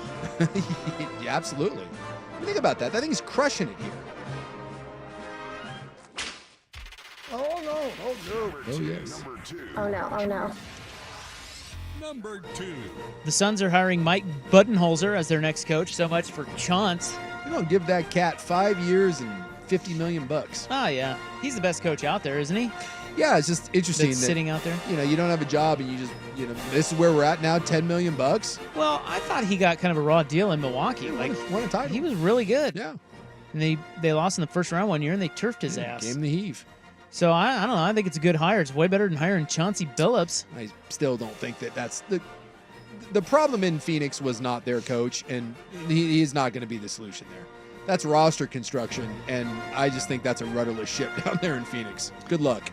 Budenholzer won the title in Milwaukee in 2021, beating the Suns in the finals. There you go. Remember that? I do remember that. Good times. That's all I have. Come too far together to stop now. Let's do it. That's it, baby. Shut it from the rooftops. America's #1 fighting force. Number 1.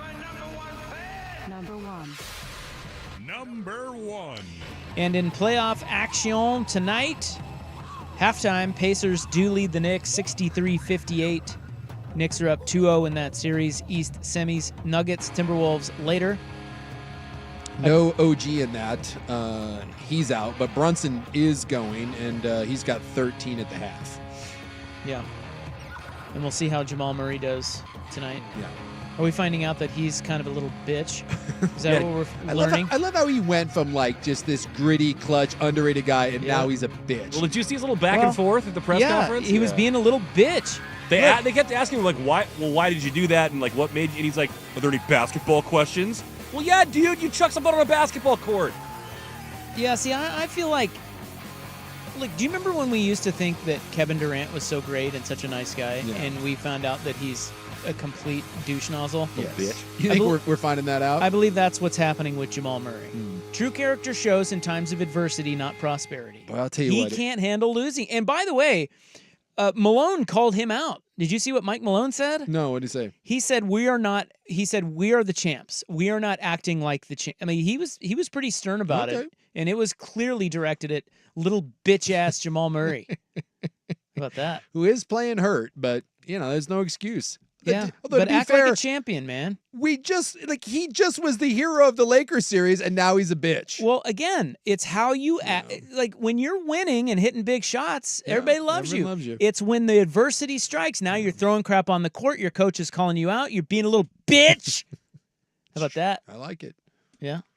What else is I going to tell you? Oh, we got to go to the Hockeys real quick. The Hookies, yeah. Yeah, we've got. I got it on right now. A very big game tonight. It is Panthers-Bruins, Game 3, series tied at 1. They are in Boston, and the Panthers, my Panthers, that's right, are up 1-0 in the second period. Suck it, Bruins, and then the nightcap is the Oilers and Canucks, which was a phenomenal Game 1. Phenomenal. And the last 2 Canadian teams playing. Yep, I couldn't believe all that skating. The Oilers had a total meltdown. Total in the meltdown. Third period. Couldn't even skate. They stopped skating. They gave up the tying and go-ahead goal in a span of 39 seconds. 39 seconds. They forgot how to skate. To the third-string goaltender with the Canucks, too. Not enough forechecking, not enough back-checking, all of it. The red lines, you're a big fan of the red lines. I think the red line is the key, but I couldn't believe the goalie didn't even lace up his skates. Keep it out of the trapezoid, baby. Hey, there was actually a trapezoid penalty in that game. There was indeed. Yeah. Victor Rico's Mexican Food brings you the Hot 5 at 5, the most popular burrito spot in Oregon. Order now at victorricos.com. It is 5:17. When we return, we will have an open seggy. You want to talk sports? Let's talk sports. Next on The Fan. Oh, hey, what's up? Let's talk windows, actually. It's kind of warming up out there, obviously. They're saying close to 90 degrees. Some people saying it's like 93 degrees. Perhaps your windows, you turn on your AC and your windows aren't keeping the house very cool. You got some leaks in your windows.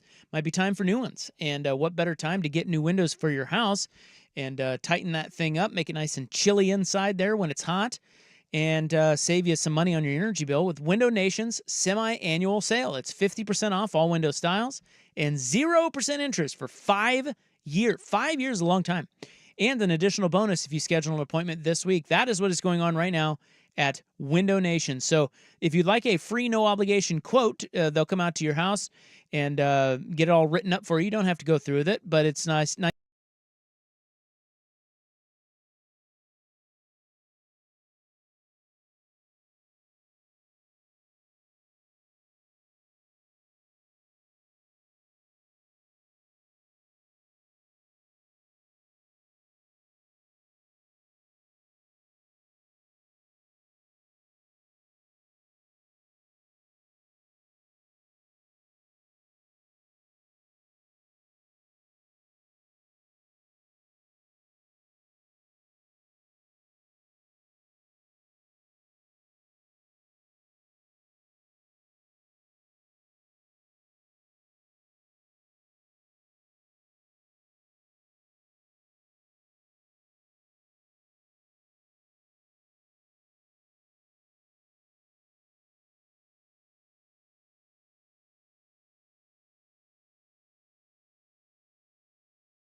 about the Knicks.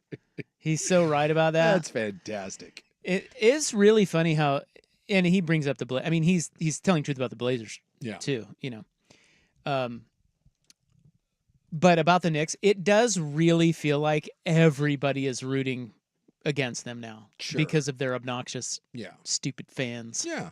Although I view it a little differently in that, one, it is much easier to get to the finals in the East, and I think it will continue to be so. So New York doesn't have that many hurdles, whereas Portland, they made the run, and then the West is still loaded. Well, they beat Denver before Denver was Denver. That's true. But again, before they were. And I look at New York, and, Brunson isn't going anywhere.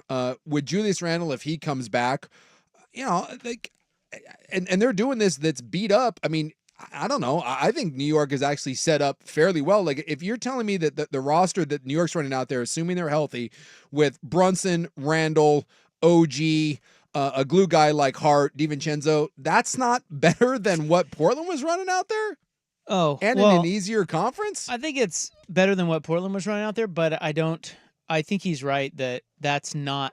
I think what he's saying is that Knicks fans are going to go way over their skis about how good the team really is, and he's right. They're not. I don't know if Jalen Brunson is your best player, and Jalen Brunson is really good, but if he's your best player, he's not Damian Lillard, is he? Well, maybe he's getting there. But when Damian Lillard was the Blazers' best player, it was like, wow, this should be, this team's going play. Well, it wasn't. Yeah. And the Knicks, we do see that. And by the way, they probably won't make we'll see if they get by Indiana as beat up as they are. But yeah, I mean, he does bring up a valid point. We see this quite a bit where a team makes a run to the conference finals. Melo did it once in Denver, Portland, Atlanta. He brought up Atlanta. It does happen. And then, and then we're like, oh, this is the team. And then they never get back there, and their coach gets fired, and everything. All the fans go crazy. And that's what we are all rooting for with New York fan. Yeah. Right there. I just thought it was great that he put it that way. 50 more years of misery. Yeah, and that Knicks fan was not having it. Whoever that guy was. He's not happy. One other note, JC, the Utah's hockey team. Yes. Utah's getting a hockey team. We have a list. We have a list of their team names. They have given their fans 20 choices to vote on. Now, next year, they are not going to be any of these. They said for next season, they are just going to be the Utah Hockey Club. There will be no branding. There will be no team name. They are going to wait and do it 2 years from now. So this will not be for next year. Okay, so here are the 20 choices to vote on from the ownership of the Utah NHL team. The Utah Frost. Yeah, no. The Utah Ice. What are they, a Gatorade flavor? This is ridiculous. The Utah Powder. All right. What? Fresh powder. Yeah. Yeah, it is. The Utah Mountaineers. Again, every one of these names so far is god-awful. They're going to screw this up. The Utah Freeze. We're a WNBA team now. Not to be confused with Hugh Freeze from Auburn. Or the Atlanta Brave running on the track guy, The Freeze. Yeah, The Freeze. The Utah Mammoth. That's decent. You could do a cool logo with that. There could be some good branding with that one. The Utah Black Diamonds. That's my favorite. Black, obviously skiing being a big deal in Utah. You could do some really cool stuff with the Black Diamonds. You have the Golden Knights, Black Diamonds. By far, I've seen this list. To me, the Black Diamonds is the best one. Could you mix in a black? Yeah, and it's Utah, for God's sakes. The Utah Blast. Again, we're back to Gatorade flavors again. Oh, what are you getting? Gatorade, what flavor? Get me the Blast. The Utah Caribou. Yeah, it's, again, weird. Utah Blizzard. Nope. The Utah Swarm. And that's all because of the bees. I think the Swarm is decent. Yeah, it's the beehive state. Although there's another one associated with this that's better, I think, than I would agree, but the Swarm. I think that has a decent tie-in, and it works for hockey. Yeah. The Utah Hive. There you go. That one's good too. That's a better one. It's the BI state, like the BYU logo is a beehive. Yeah, the hive works. And again, the stadium can be the hive. Like that's don't outthink the room. That's a much better one than blizzard, frost, ice, powder. The Utah Outlaws. Yeah, that's Butch Cassidy was from Utah. So that's where they're going with that one. The Utah Yeti. I think that one ends up winning. I'm okay with that. Yeah, the Utah Yeti one, it sounds good. Again, cool branding. You do a lot of stuff with it. The only one that I've heard the critical of that is the Avalanche used to have the Yeti as their mascot. Is it too much like the Kraken? You're just taking a mythical creature from the area? Yeah, and supposedly that's the one. Like there was reports that that's what the owner originally wanted was Yeti, and then he was kind of shopping it. So there's a lot of people who think that Yeti is the odds-on favorite. Then we have the Utah Squall. What was there? Was there an ocean around? The Squall. Fury, glaciers, canyons. Canyons isn't bad. And Venom. Yeah, Venom. And HC, which stands for Hockey Club. Which is, basically what they're going to be already. The canyon ones is interesting. Canyons? Well, they've got all the national parks. So, the canyons. Although I would say that if you're going to do canyons, you should do arches. Like the Utah Arches is better than the Utah Canyons. Because then again, you have the famous Utah Arch. And isn't that like wind? Like a squall is wind? Whenever I hear squall, I just think of it's a storm at sea. Oh. A squall is a strong wind characterized by a sudden onset in which the wind speed increases by at least 16 knots and sustained at 22 knots for more than at least a minute. That's so stupid. So strong winds for a sustained period of time. The only decent ones are... Power rank. You got Yeti. To me, Yeti's going to win, but to me, Black Diamonds is 1, Yeti is 2, Hive 3, and Canyons 4, and those are the only ones that I think are worth a damn. All the frost, ice, powder, free, that is so freaking stupid and is so cheesy and arena football-y. God, I hope they don't screw that up. All right, Joey Harrington joins us next for story time. We'll ask him, is it title or bust for the Dan Lanning era at Oregon? But first, Buck with SportsCenter.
I would like, yeah, because neither of us are very good at it, and you could probably take this as we're just making excuses for our own selfish ways. Which we probably are, but and that's likely. But in the event we may have a point, I want to see what you think. Do you meet a lot of people? I'll start with this question. You meet a lot of people. What is your philosophy on remembering names? We'll start there. My philosophy? Yeah, how do you do it? Well, what do you think? Do you really try to remember people's names? If so, how do you do it? Do you not even care unless it's a meaningful interaction to which then you remember their name because it was something that registers with you? Like, how do you view it? I absolutely try to remember people's names. Okay. That being said, I am horrible at remembering people's names. Join the club. You're one of us. I think, and if I'm being, let's have a frank conversation here. Please. Yes, that's what we do. The volume of names, I think, adds to the frustration or the inability to remember. Correct. Right. So if I'm in a job or a position where I've only got to remember Tony in accounting and Carla in marketing, like, then I don't think it's as much of an issue. I've been in a profession in which I meet lots of people in lots of different places, and oftentimes they will remember the interaction more than I will. Of course. Yeah. Yes. So I will be, they will remind me, I'll say a pleasure to meet you, or, actually we met at da-da-da-da-da. And if oftentimes that will trigger it, and I will say, yes, oh, that's right. Oh, yeah, we were down by so there's three ways to go on this. I would say half the time, 50% of the time, that works. And I'll say, yes, that's right. We were with Tommy and Susie, and it was the gray 4Runner and the 9-iron and the water buffalo. Got it. That's right. Another part of the time will be me racking my brain, like thinking, and then I have no idea. Yep. At which point I can do one of two things. I can play along if I think it's going to be just a quick interaction, like hey, good to see you, pleasure, bye-bye. Or, and I've gotten really good at this, I have no problem in admitting my shortcomings, and I will say, please forgive me. What is your name again? I like it. I'm trying, Preemptive. I'm so sorry. Yeah. Hey, pleasure. I know that we've met before. Please remind me, thank you so much. Like that, that's kind of my default is, I have no problem saying, dude, I suck at names. Please remind me. Please help. Yeah. Well, and I think people understand that you meet a lot of people. Yeah. Now, what we're trying to change is the social norm that you just have to remember everyone's name as best you can. We don't believe so. We now would like to make the social norm, unless the interaction, let's put it this way, flip it. The interaction must be meaningful for the name to be remembered. And otherwise, people...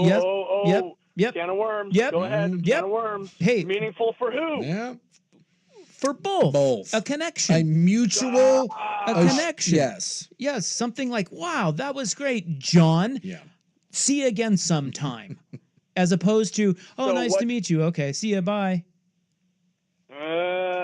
Okay, but what about the people who are so excited to be invited to the Copa Esache that they have a meaningful experience, but you are unaware of their meaningful experience, and therefore they are then disappointed because they thought that you had a meaningful experience, but you didn't. Not my and problem. You don't remember, but they remember. See, this is where we need to change social norms, because this is part 2.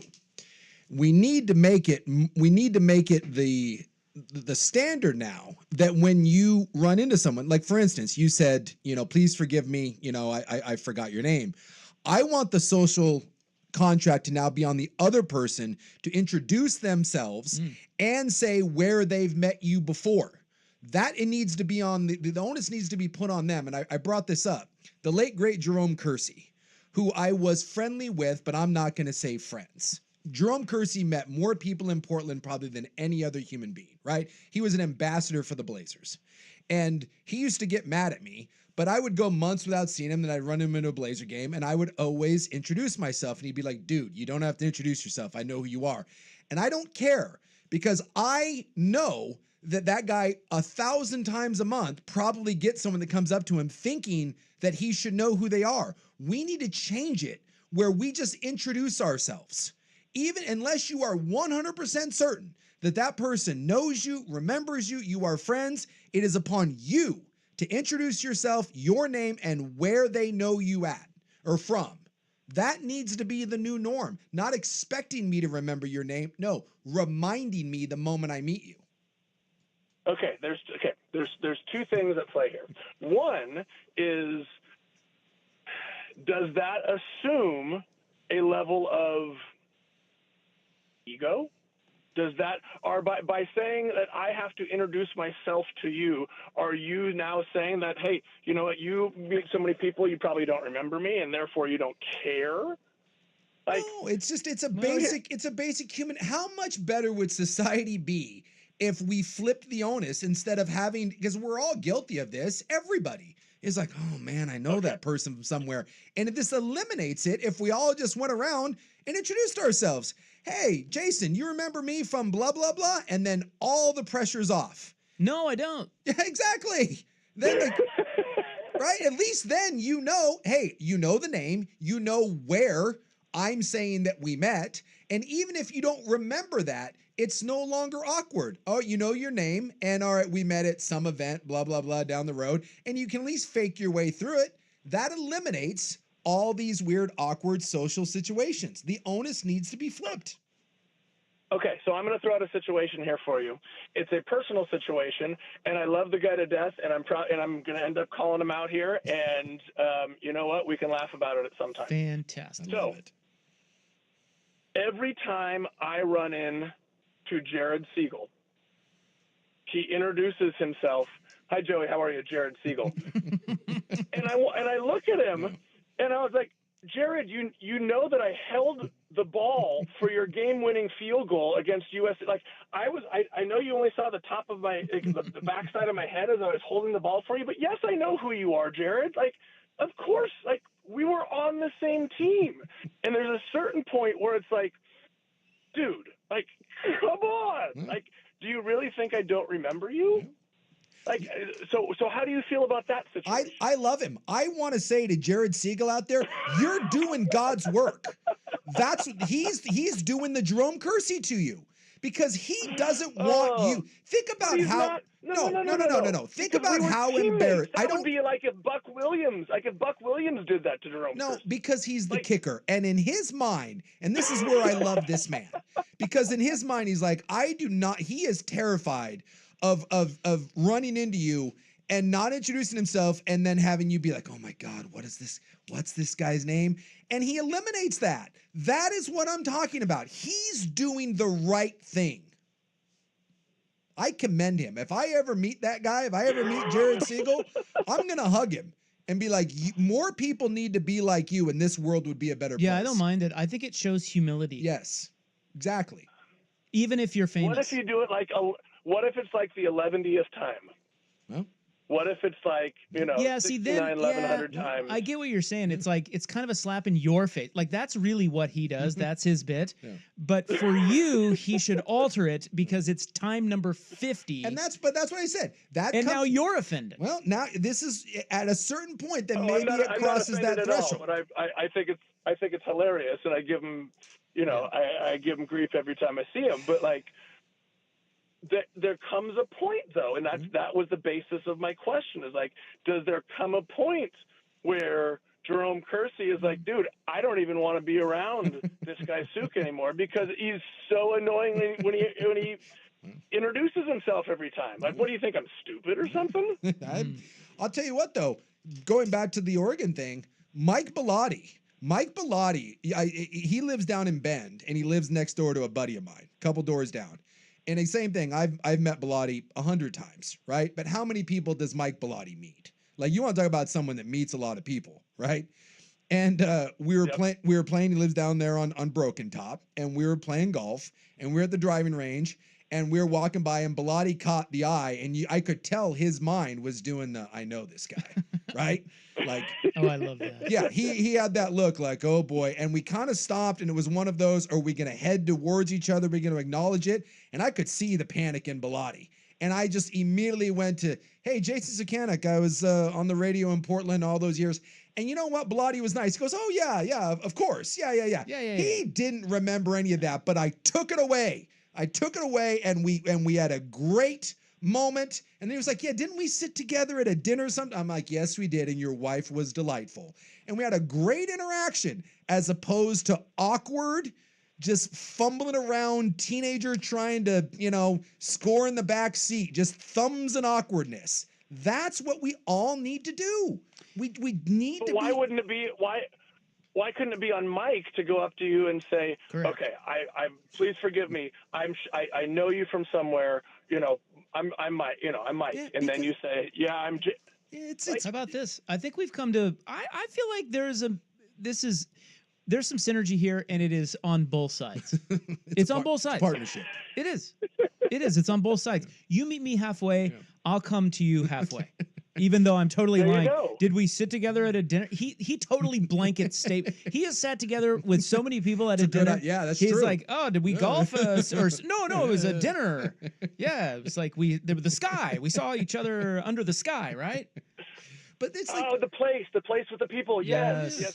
We were wearing the shirt. We just need to be more aware, because when I saw the look, I understood. I understood the assignment, and more of us need to understand the assignment. And I'll call someone out. I had this, and this was at a hardware store, and bless his heart, it was one of my high school quarterbacks, and for the life of me, I couldn't remember his name. I know we played together in high school, and he came up, and I felt terrible, and I was like, I know where you're from. I couldn't place the name, and I really think as we left, I think his feelings were hurt. I think he knew that I did not remember his name. Hold on. This is a very important. This is a very key piece of information here. Yeah. Were you his center? No. Did he touch your butt? No. Okay. No. Okay. There was no ass touching. Then there's a level of like forgiveness in that. If he had his hand under your like if he was touching your backside and you didn't remember his name, that would be on you. Yeah. I felt horrid, and it could have been such a better interaction had he just been, hey, Suk, it's blah blah blah, and I would have been like, and I immediately would have been like, absolutely, but and I feel terrible. But those sort of interactions can be, they don't have to be that way. If we just so you're wanting to change the norm so that you don't feel bad. Correct. That we all don't feel bad. That's correct. No one feels bad in our way of doing it. If we change it, you're making the assumption that other people do feel bad. They do. Like maybe other people don't feel bad. Maybe maybe you're the only one. We left that hardware store that day, both of us feeling bad. I felt bad because I'm an ass, that I couldn't remember the name of a kid that I went to high school with and we played together. And he feels terrible because he thinks I'm an ass now. And he's like, great, this guy doesn't even remember we both left not feeling well. And it doesn't have to be that way. We can both win, and we don't have to both lose. I've got it. Well, at least he didn't have his hands on your undercarriage. So, I would have been mortified. Had I been the center, if that had been in college, yes, I would have just been a terrible human being. What about name tags? I like it. Everyone wears a name tag. All the time, including Mike Bellotti. All right. Would they be pinned to the clothing or wearing around your neck? Would they say, hello, my name is? Would it be a cookie, like an outdoor school cookie, like a slice of a tree that you could decorate? Oh yeah, I remember that outdoor school What cookie. about this? Yeah. What about this? What about a little thing in your wrist or something where they scan it with their phone, and then if you're a contact, it pulls up. Bluetooth, man. Yeah, so this is Joey. It's all digital. So it just pops on your phone, so you have to check your phone real quick, slyly. It's like, oh yeah, I remember that guy.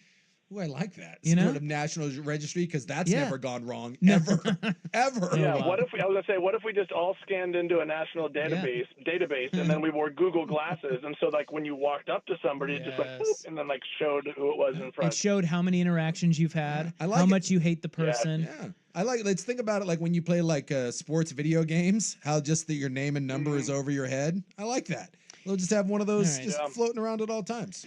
All right, let's pause. We've got our friend Joey Harrington here, courtesy of Mods PDX. When we get back, we will talk sports, and he will be hit with our poll question today. Well, I want to know your thoughts. And the people. Okay, but like fun sports or like fun like real sports or fun sports?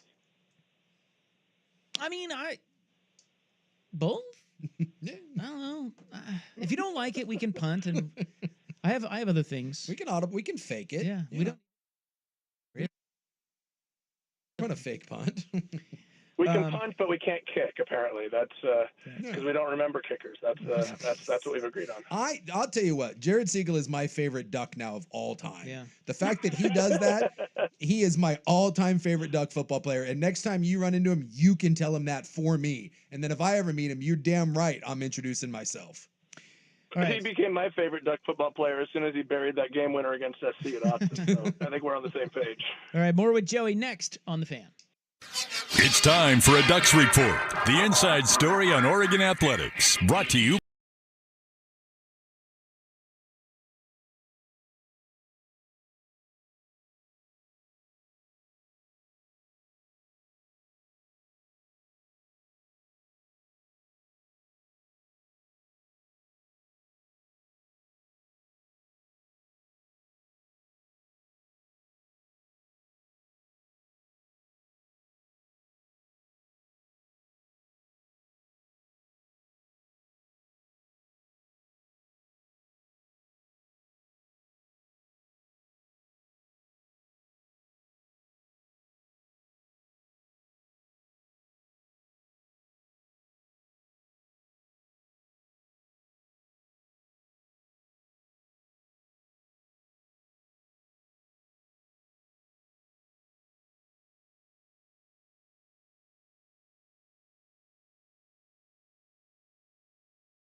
Yeah, this is when we get to talk about like fun stuff. You know? Okay. Speaking of which, how was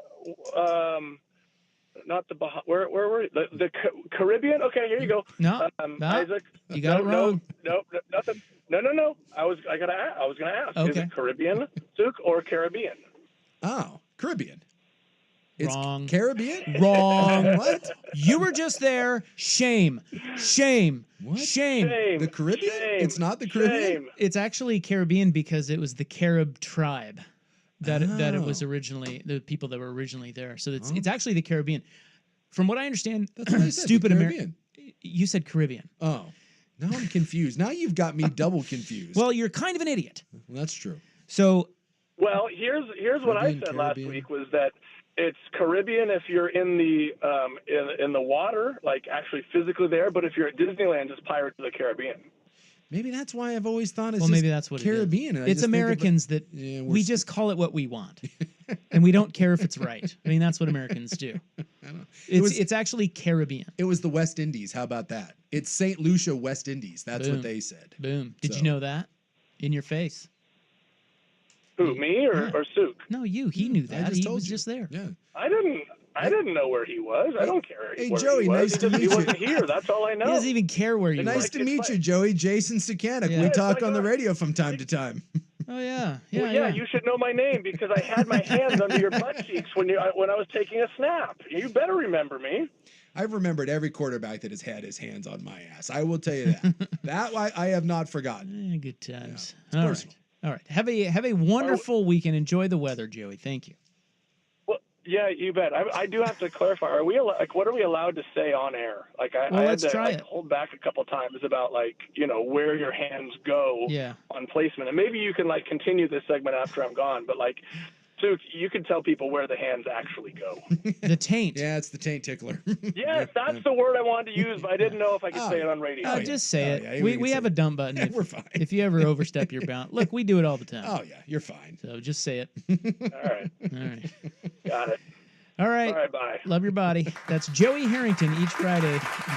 Brought to you by Mods PDX. The future of building is here. The club is next on the Fan. Gross. Need inspiration? Shop Fred Meyer for over 30,000 mouth-watering choices with savings beyond low prices, like digital coupons worth over $600 each week and up to $1 off per gallon at the pump. More savings and more inspiring flavors make Fred Meyer worth it every time. Fred Meyer, fresh for everyone. Fuel restrictions apply. Mother's Day is Sunday, May 12th, and Fred Meyer has great gift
Caribbean Queen. Caribbean Queen. By the way. Still alive, yes. Billy Ocean? Yep. Just looked it up. Interesting. 74. You know, when we were down... better than you think catalog, too. Oh, yeah. Billy Ocean, I bet, is He's sneaky good. When we were on the island, when you get to the south side of the island of St. Lucia is very rural and, you know, it's very local. You go to the north side, it's all just resorts. So when we went to the north and we were staying at the resort, there was live music every day. And we started laughing because no matter where you went, they had like 5 on-site restaurants, and then there was like a big communal area. And there was always 5 to 6 musical acts throughout the night. And I swear to God, they had the same like 17 songs that they played.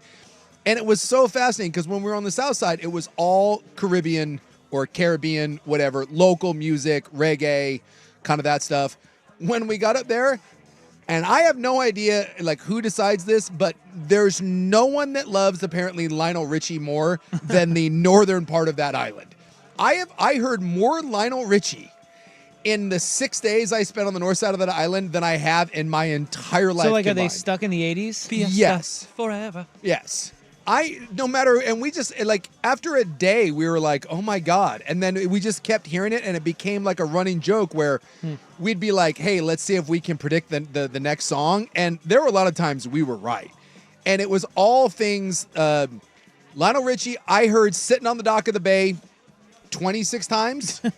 What was another one? Marvin Gaye, Let's Get It On every night. After 9:30, just be prepared. You're going to get 7 different renditions of Let's Get It On. And I thought to myself, is this the resorts? This is what you think that the collection of people here want? Just this block. Do you think so, or do you think that's just what they like? No, there's no way that can be what the people performing like. Someone got groupthink and was like, what's the whitest? Just like middle of the road, middle-aged white guy. What can we play? And someone settled on, Lionel Richie. That's the Stuck on you.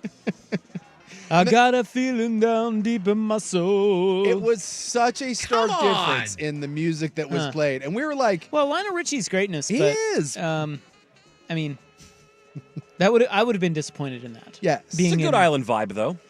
Not really. It's not. It's kind of a yacht rocky vibe, right? That's all it was. They played nothing. Well, then I want yacht Christopher rock. Cross.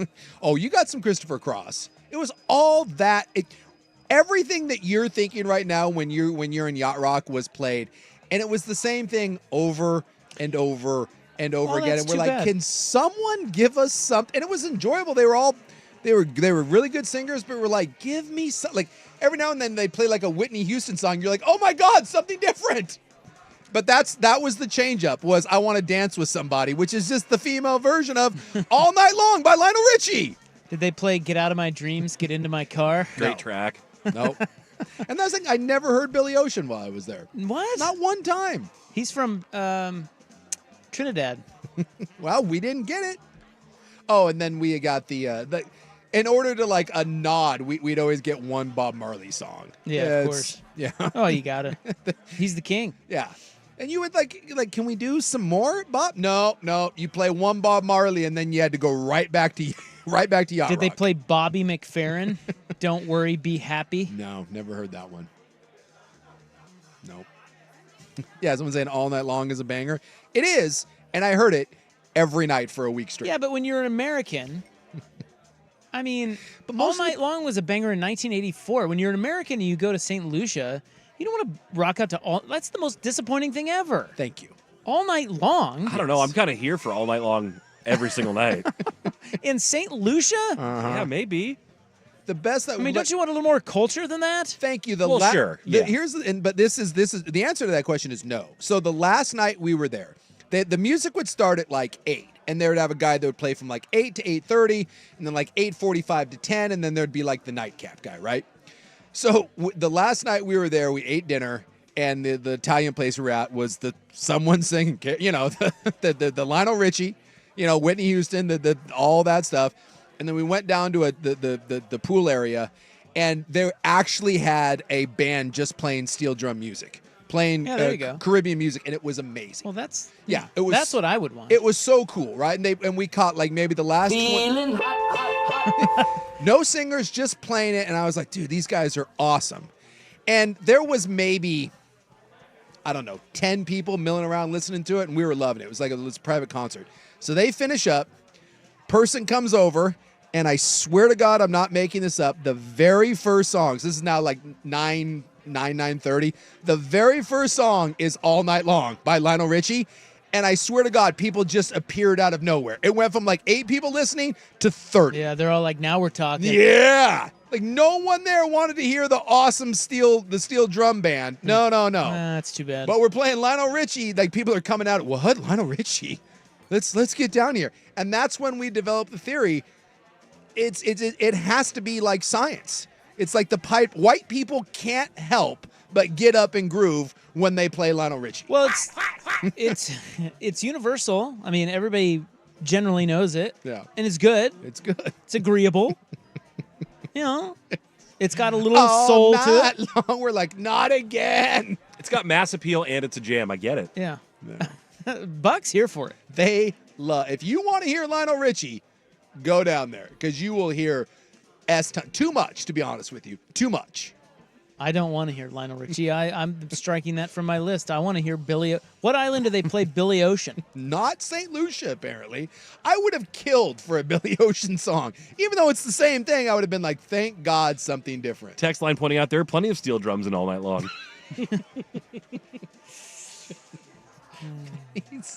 Let's get, and then, hey, we're going to throw you something different. Let's get it. That's not different. Did you gain a new respect for Lionel Richie, though, when you watched that? We Are the World. The doc on We Are the World. Yeah, because I did. He was the man. He was the man. I didn't appreciate if you don't know what we're talking about. Netflix did. It's called The Greatest Night Music. It is really, really good, and it's the documentary about the making of We Are the World. One of the best music docs I've ever seen. I knew Lionel Richie was a big deal, but in a sea of the biggest stars in the world, that dude was the swinging D. He was the alpha, and that. I would never have guessed him that. and Quincy. Yeah. Quincy was great. I would have never have guessed that. Yeah. He's a bad man. Yeah. A little disappointing they didn't invite Billy Ocean, but.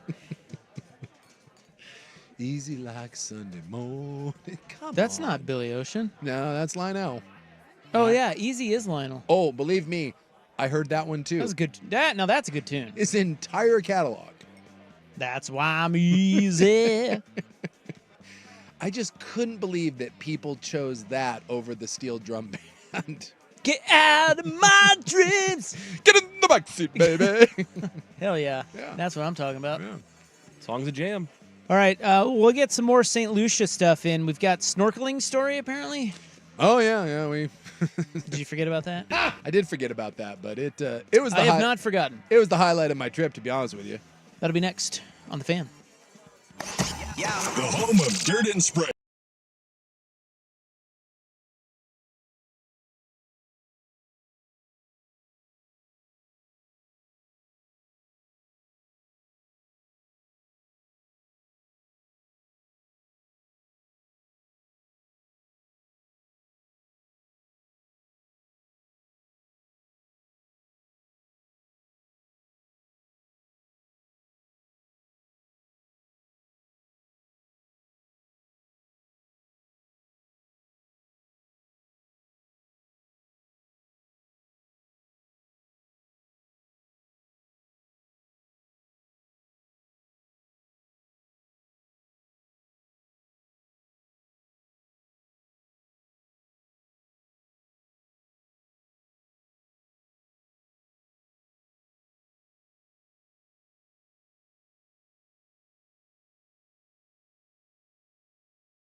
there's always a running joke. Whenever we like go down to Vegas or whatever, and like, they have the European pools. Yeah, with the boobies. Yeah, there's two types of couples, right? One where the husband, 100% of the male partner wants his wife covered up. No one's looking at those. And then the other one's like, hey, come on, let's go, pop the top. You can take a guess which one I am. The moment I see the tops are optional, I'm like, honey, let's go. Chop, come on. She's like, well, no one else is. And I'm like, we have to start the momentum. We start the word of mouth. We got to start the trend. Let's go. So I was joking the entire time when we were down in St. Lucia. I was like, hey, we're getting this top off. And we never saw that was not a thing, right? No, there was no topless beaches. No one was doing that. So I was joking all trip about yes, no one's doing it, which is why we have to start. And she's like, no one is seeing this trip. Get over it. And so this went on for like... Good for you, BTJ. Yeah, this went on for like 8 straight days, right? Whereas this was a running like commentary between the two of us. And she'd be like, no one is taking their top off. I'm like, not with that attitude, they're not. Let's go. So we end up snorkeling, and we're on this, it was like a nighttime, or it was actually a daytime cruise that turned into a sunset cruise. And so we pull off into this bay at one point, and it's like you can walk the beach or you can snorkel. Most people choose to snorkel. So there's 40 to 50 of us in the water all snorkeling. And so you can spread out a little bit, but we're all in the same area, right? We're all over the reef and whatnot. And so we're snorkeling around. We're snorkeling around. And the BTJ has one of these bikinis that ties on both sides, right? So if the top or the bottom, if you pulled the string, it kind of falls apart. You didn't. No, I did not. This is the best part of it. So I'm just snorkeling, and I pop my head up. She's not the best swimmer, so I would check on her from time to time. I stayed close to her. So I pop my head up, and she goes, I'm having problems with my swimsuit. I think it's like coming loose. So I stick my head underneath the water to see, like, if it's loose. Oh boy. It wasn't loose, my man. Not at all. Let's just say that the elusive Japanese red snapper was in the Caribbean waters that day. Oh, wow. Just a dangling. Hey now. Just out. And when I tell you she's not the strongest swimmer, let's say there's a lot of leg kicking action, So, look, if you had to describe the lady business, I'll tell you what, like, what kind of look did you get at it? The please sketch artist would pick her up in about 30 seconds. And we are amongst a group of people. And so I pop my head up and I'm like, honey, you might want to look. She looks down and is like, oh my God. So her pants were off? Yeah, it was like. It was completely undone. Completely undone. And it was just a hanging down. And I am cackling. All right. And there's people with cameras all around us. There's people underwater cameras. Dude, you just made some 14-year-old boy's day. And that's what I said. Like, there's kids around us. I was dying. Absolutely dying. I was like, and so now she's frantically. And again, we've got a little snorkel vest on, right? So, like, it kind of keeps you bobbing a little bit. She's desperately trying to get this thing tied. And I can't stop laughing. Plenty of people at this point have noticed what is going on. All of a sudden, everybody's swimming over there like, hey, look at this. What's this fish? I didn't know these fish existed in this water. Oh, I was dying.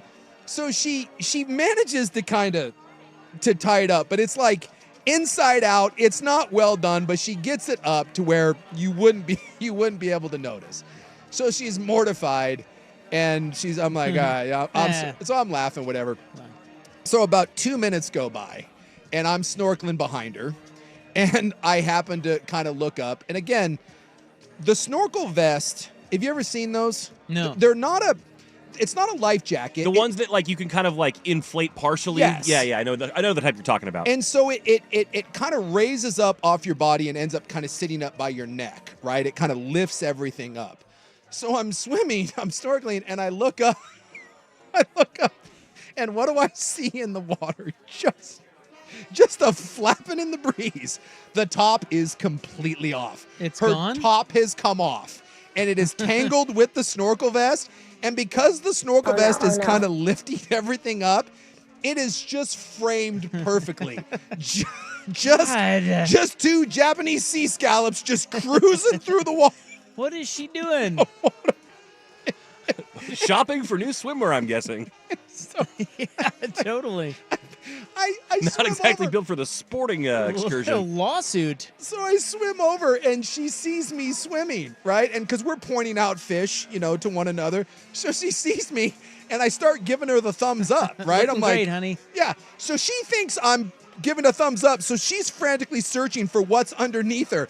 And I keep giving her the thumbs up and she turns to me and gives me like the hand shrug, like, what are you looking at? And I start pointing at her. And again, she glances down and just there. And there they are. And she just surfaces. And again, I've never seen her more red. She's like, oh my, the top was just gone. It wasn't it was all gone. Gone. And it was like wrapped. Couldn't find it? No, it was like wrapped around her snorkel vest. But I mean, it was completely off. Completely off. And she didn't know. She had no idea. Is it hard to believe that she had no idea of either? Well, I guess the first one she had an inclination. She knew that at least it was loose, but she had not realized that it had completely become undone. Is that strange that she didn't, like, she just flopping around and didn't know it? I don't know. I just gotta believe, and I'm telling you, it wasn't like 2 or 3 people. It is a big group. I'd like to believe that there was some kid or a dirty old man that saw the downstairs and was like, oh my God, this is the best thing ever. And then like 2 minutes later, he sees the up tops and he turns to who's ever his buddy and is like, this is the greatest snorkel trip of all. This girl, right? God, I'm going to show you my boobs. She's the best. And I was like, so after she gets it all squared away, and I'm like, and you've been giving me a hard time all this week about you not taking your top off. Yeah. And now look at you. That's the universe. That's the universe. The universe, yes. The elusive Japanese red snapper and the sea scallops just out for everybody. Amazing. That's best great. snorkel trip I've ever been on. And if you know anything about the Caribbean waters, crystal clear, can see everything. Can see everything from a great distance. And so I'm looking around to kind of see, and there were plenty of people that had a full view of what was going down. Here's the situation. All right, the latest in trendy jeans. Next, here's Buck. Now, from the Fan Sports Desk, a Sports Center update on 10.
right. Well, we've got some good basketball tonight. Indiana.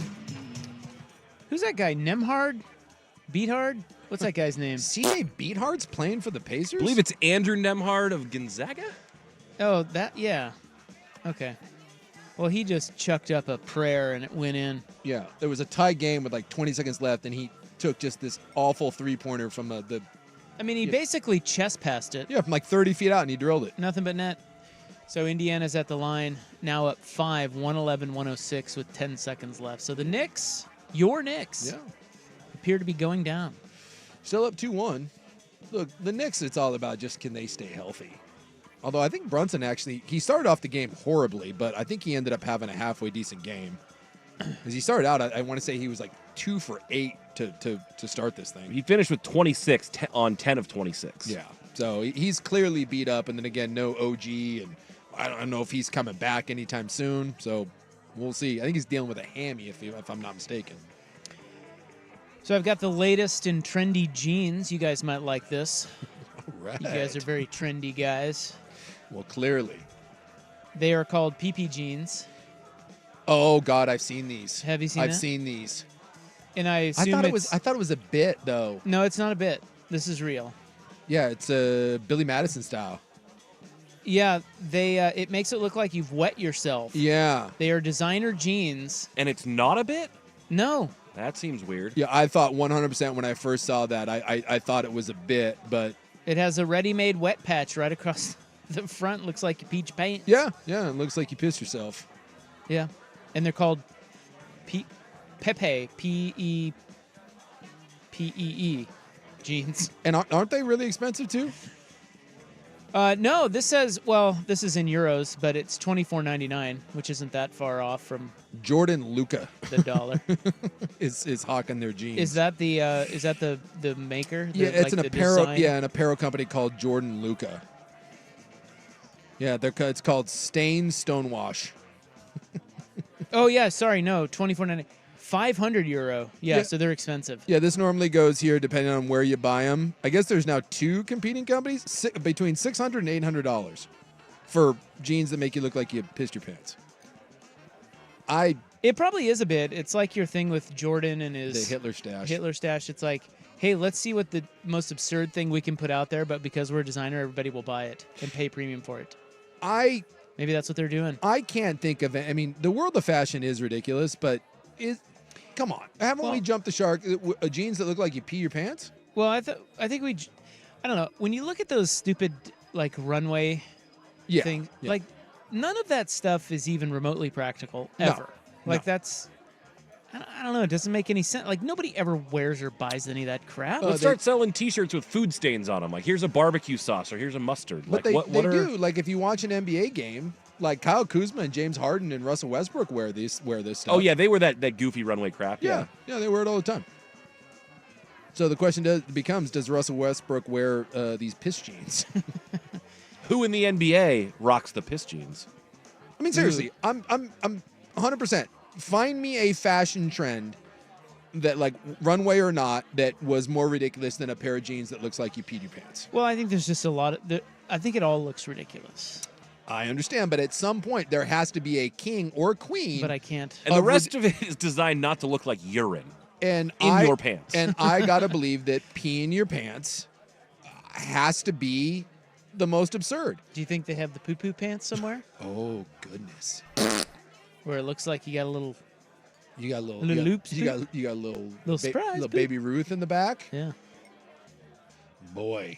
No, I don't know why, but my mind went to the worst possible place. And what if what if you had a pair of women pants that had all three of the big ones? Oh dear. Yeah. On the trifecta. Yep. You went brown, red, yellow. Just a pair of white jeans. The Neapolitan. The Neapolitan. Yes. I mean, it's not any dumber than the idea of wearing jeans that make you look like you pissed yourself. No, in fact, it's doubling and tripling down. Yeah, I'm looking through here. TMZ has a list of the most ridiculous fashion statements from Fashion Week, and there are plenty that are dumb. There's none dumber than the piss pants. They're just not. I mean, these are ridiculous. What about this one where it shows it's a dress and it's like black leather, but then there are fake arms. Yeah, I see that sticking out. Yeah. So it looks like it. It sort of looks like the person is carrying another person. Yeah. You're telling me that's fashion? I'd rather wear that than the pea jeans. I'm pretty certain that you could get me to wear just about anything if the alternative was pea pants. Because at least with the one, like the arm sweater or whatever, like that's ridiculous, but it doesn't look like you soiled yourself. Oh, you know what it is? It looks like I had trouble recognizing that, but it looks like it's one of those things where you've got another person, like you know how you, well, think 69, but standing up. Oh yeah, a little. That's what it is. A little reversed there. Yeah. Well, I mean, that's absurd. Yeah. Yeah. What? Look at Kanye West. Like he wears that stuff. He wears that stuff like around, like on a day-to-day basis. So, I mean. Well, he's insane. He is insane. And yet even he doesn't have pea jeans for $800. How do you know that? He probably does now. I bet he does. You think he wears the piss jeans? He probably wore them first. And the fact that they're $800. See, and this is the beauty part about fashion, which is just bonkers to me. If you put the piss jeans for $95, no one would buy them. Nobody. That's right. But the piss jeans at $800. Well, and they need to be at New York Fashion Week. And then people, yeah, maybe that's the next line for the Versace. Pea jeans? Yeah, pea jeans or the poo-poo pants. Yeah, I'm gonna one up them. Do some whiz waiters. Yeah, I'm gonna make the Neapolitan. I like that. And couldn't you just? I mean, gross. I mean, yeah. I mean, I guess you could just pee yourself, but these aren't wetted. They just made to look like. Yeah. They're just like acid washed, only right around the crotch. Damnedest thing. All right, we wrap it up next on The Fan. The Fan is live on YouTube.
Fan. Double Sun Power! All right, well, regrettable show today, maybe? I don't know. Oh, yeah, probably. It's fine. You're going to Pearl Jam? I am. I'm heading Jamming to Pearl Pearls? Jam. Yes. Hell yeah. I have terrible seats, but You do? I'm going to rock out Are they up, anyways. like where, what's terrible? The worst you can get. 300 level? Yeah, back of the building. That's okay. It's not good. Bring some binoculars. I'll try to weasel my way. Good thing about music, it's about listening, not seeing. That's right. Well, you know, you can weasel. It's like at a baseball game, you know. There's a weak link in every section, so we'll see what happens. Tell my close personal friend Eddie Vedder hello. I'll see what I can do. I love Eddie Vedder. I do too. I find him simply delightful. I love Pearl Jam, top 5 band for me, and I'm fired up. Now, who's playing with them? They got a couple opening acts. None of them that I've really heard. One of the guys, I believe it's their, I think it's their drummer's like side band. They're doing like a tribute to like an old Portland punk band, and then the opening acts. There's 2 of them. I've never heard of them. Now, isn't the bit?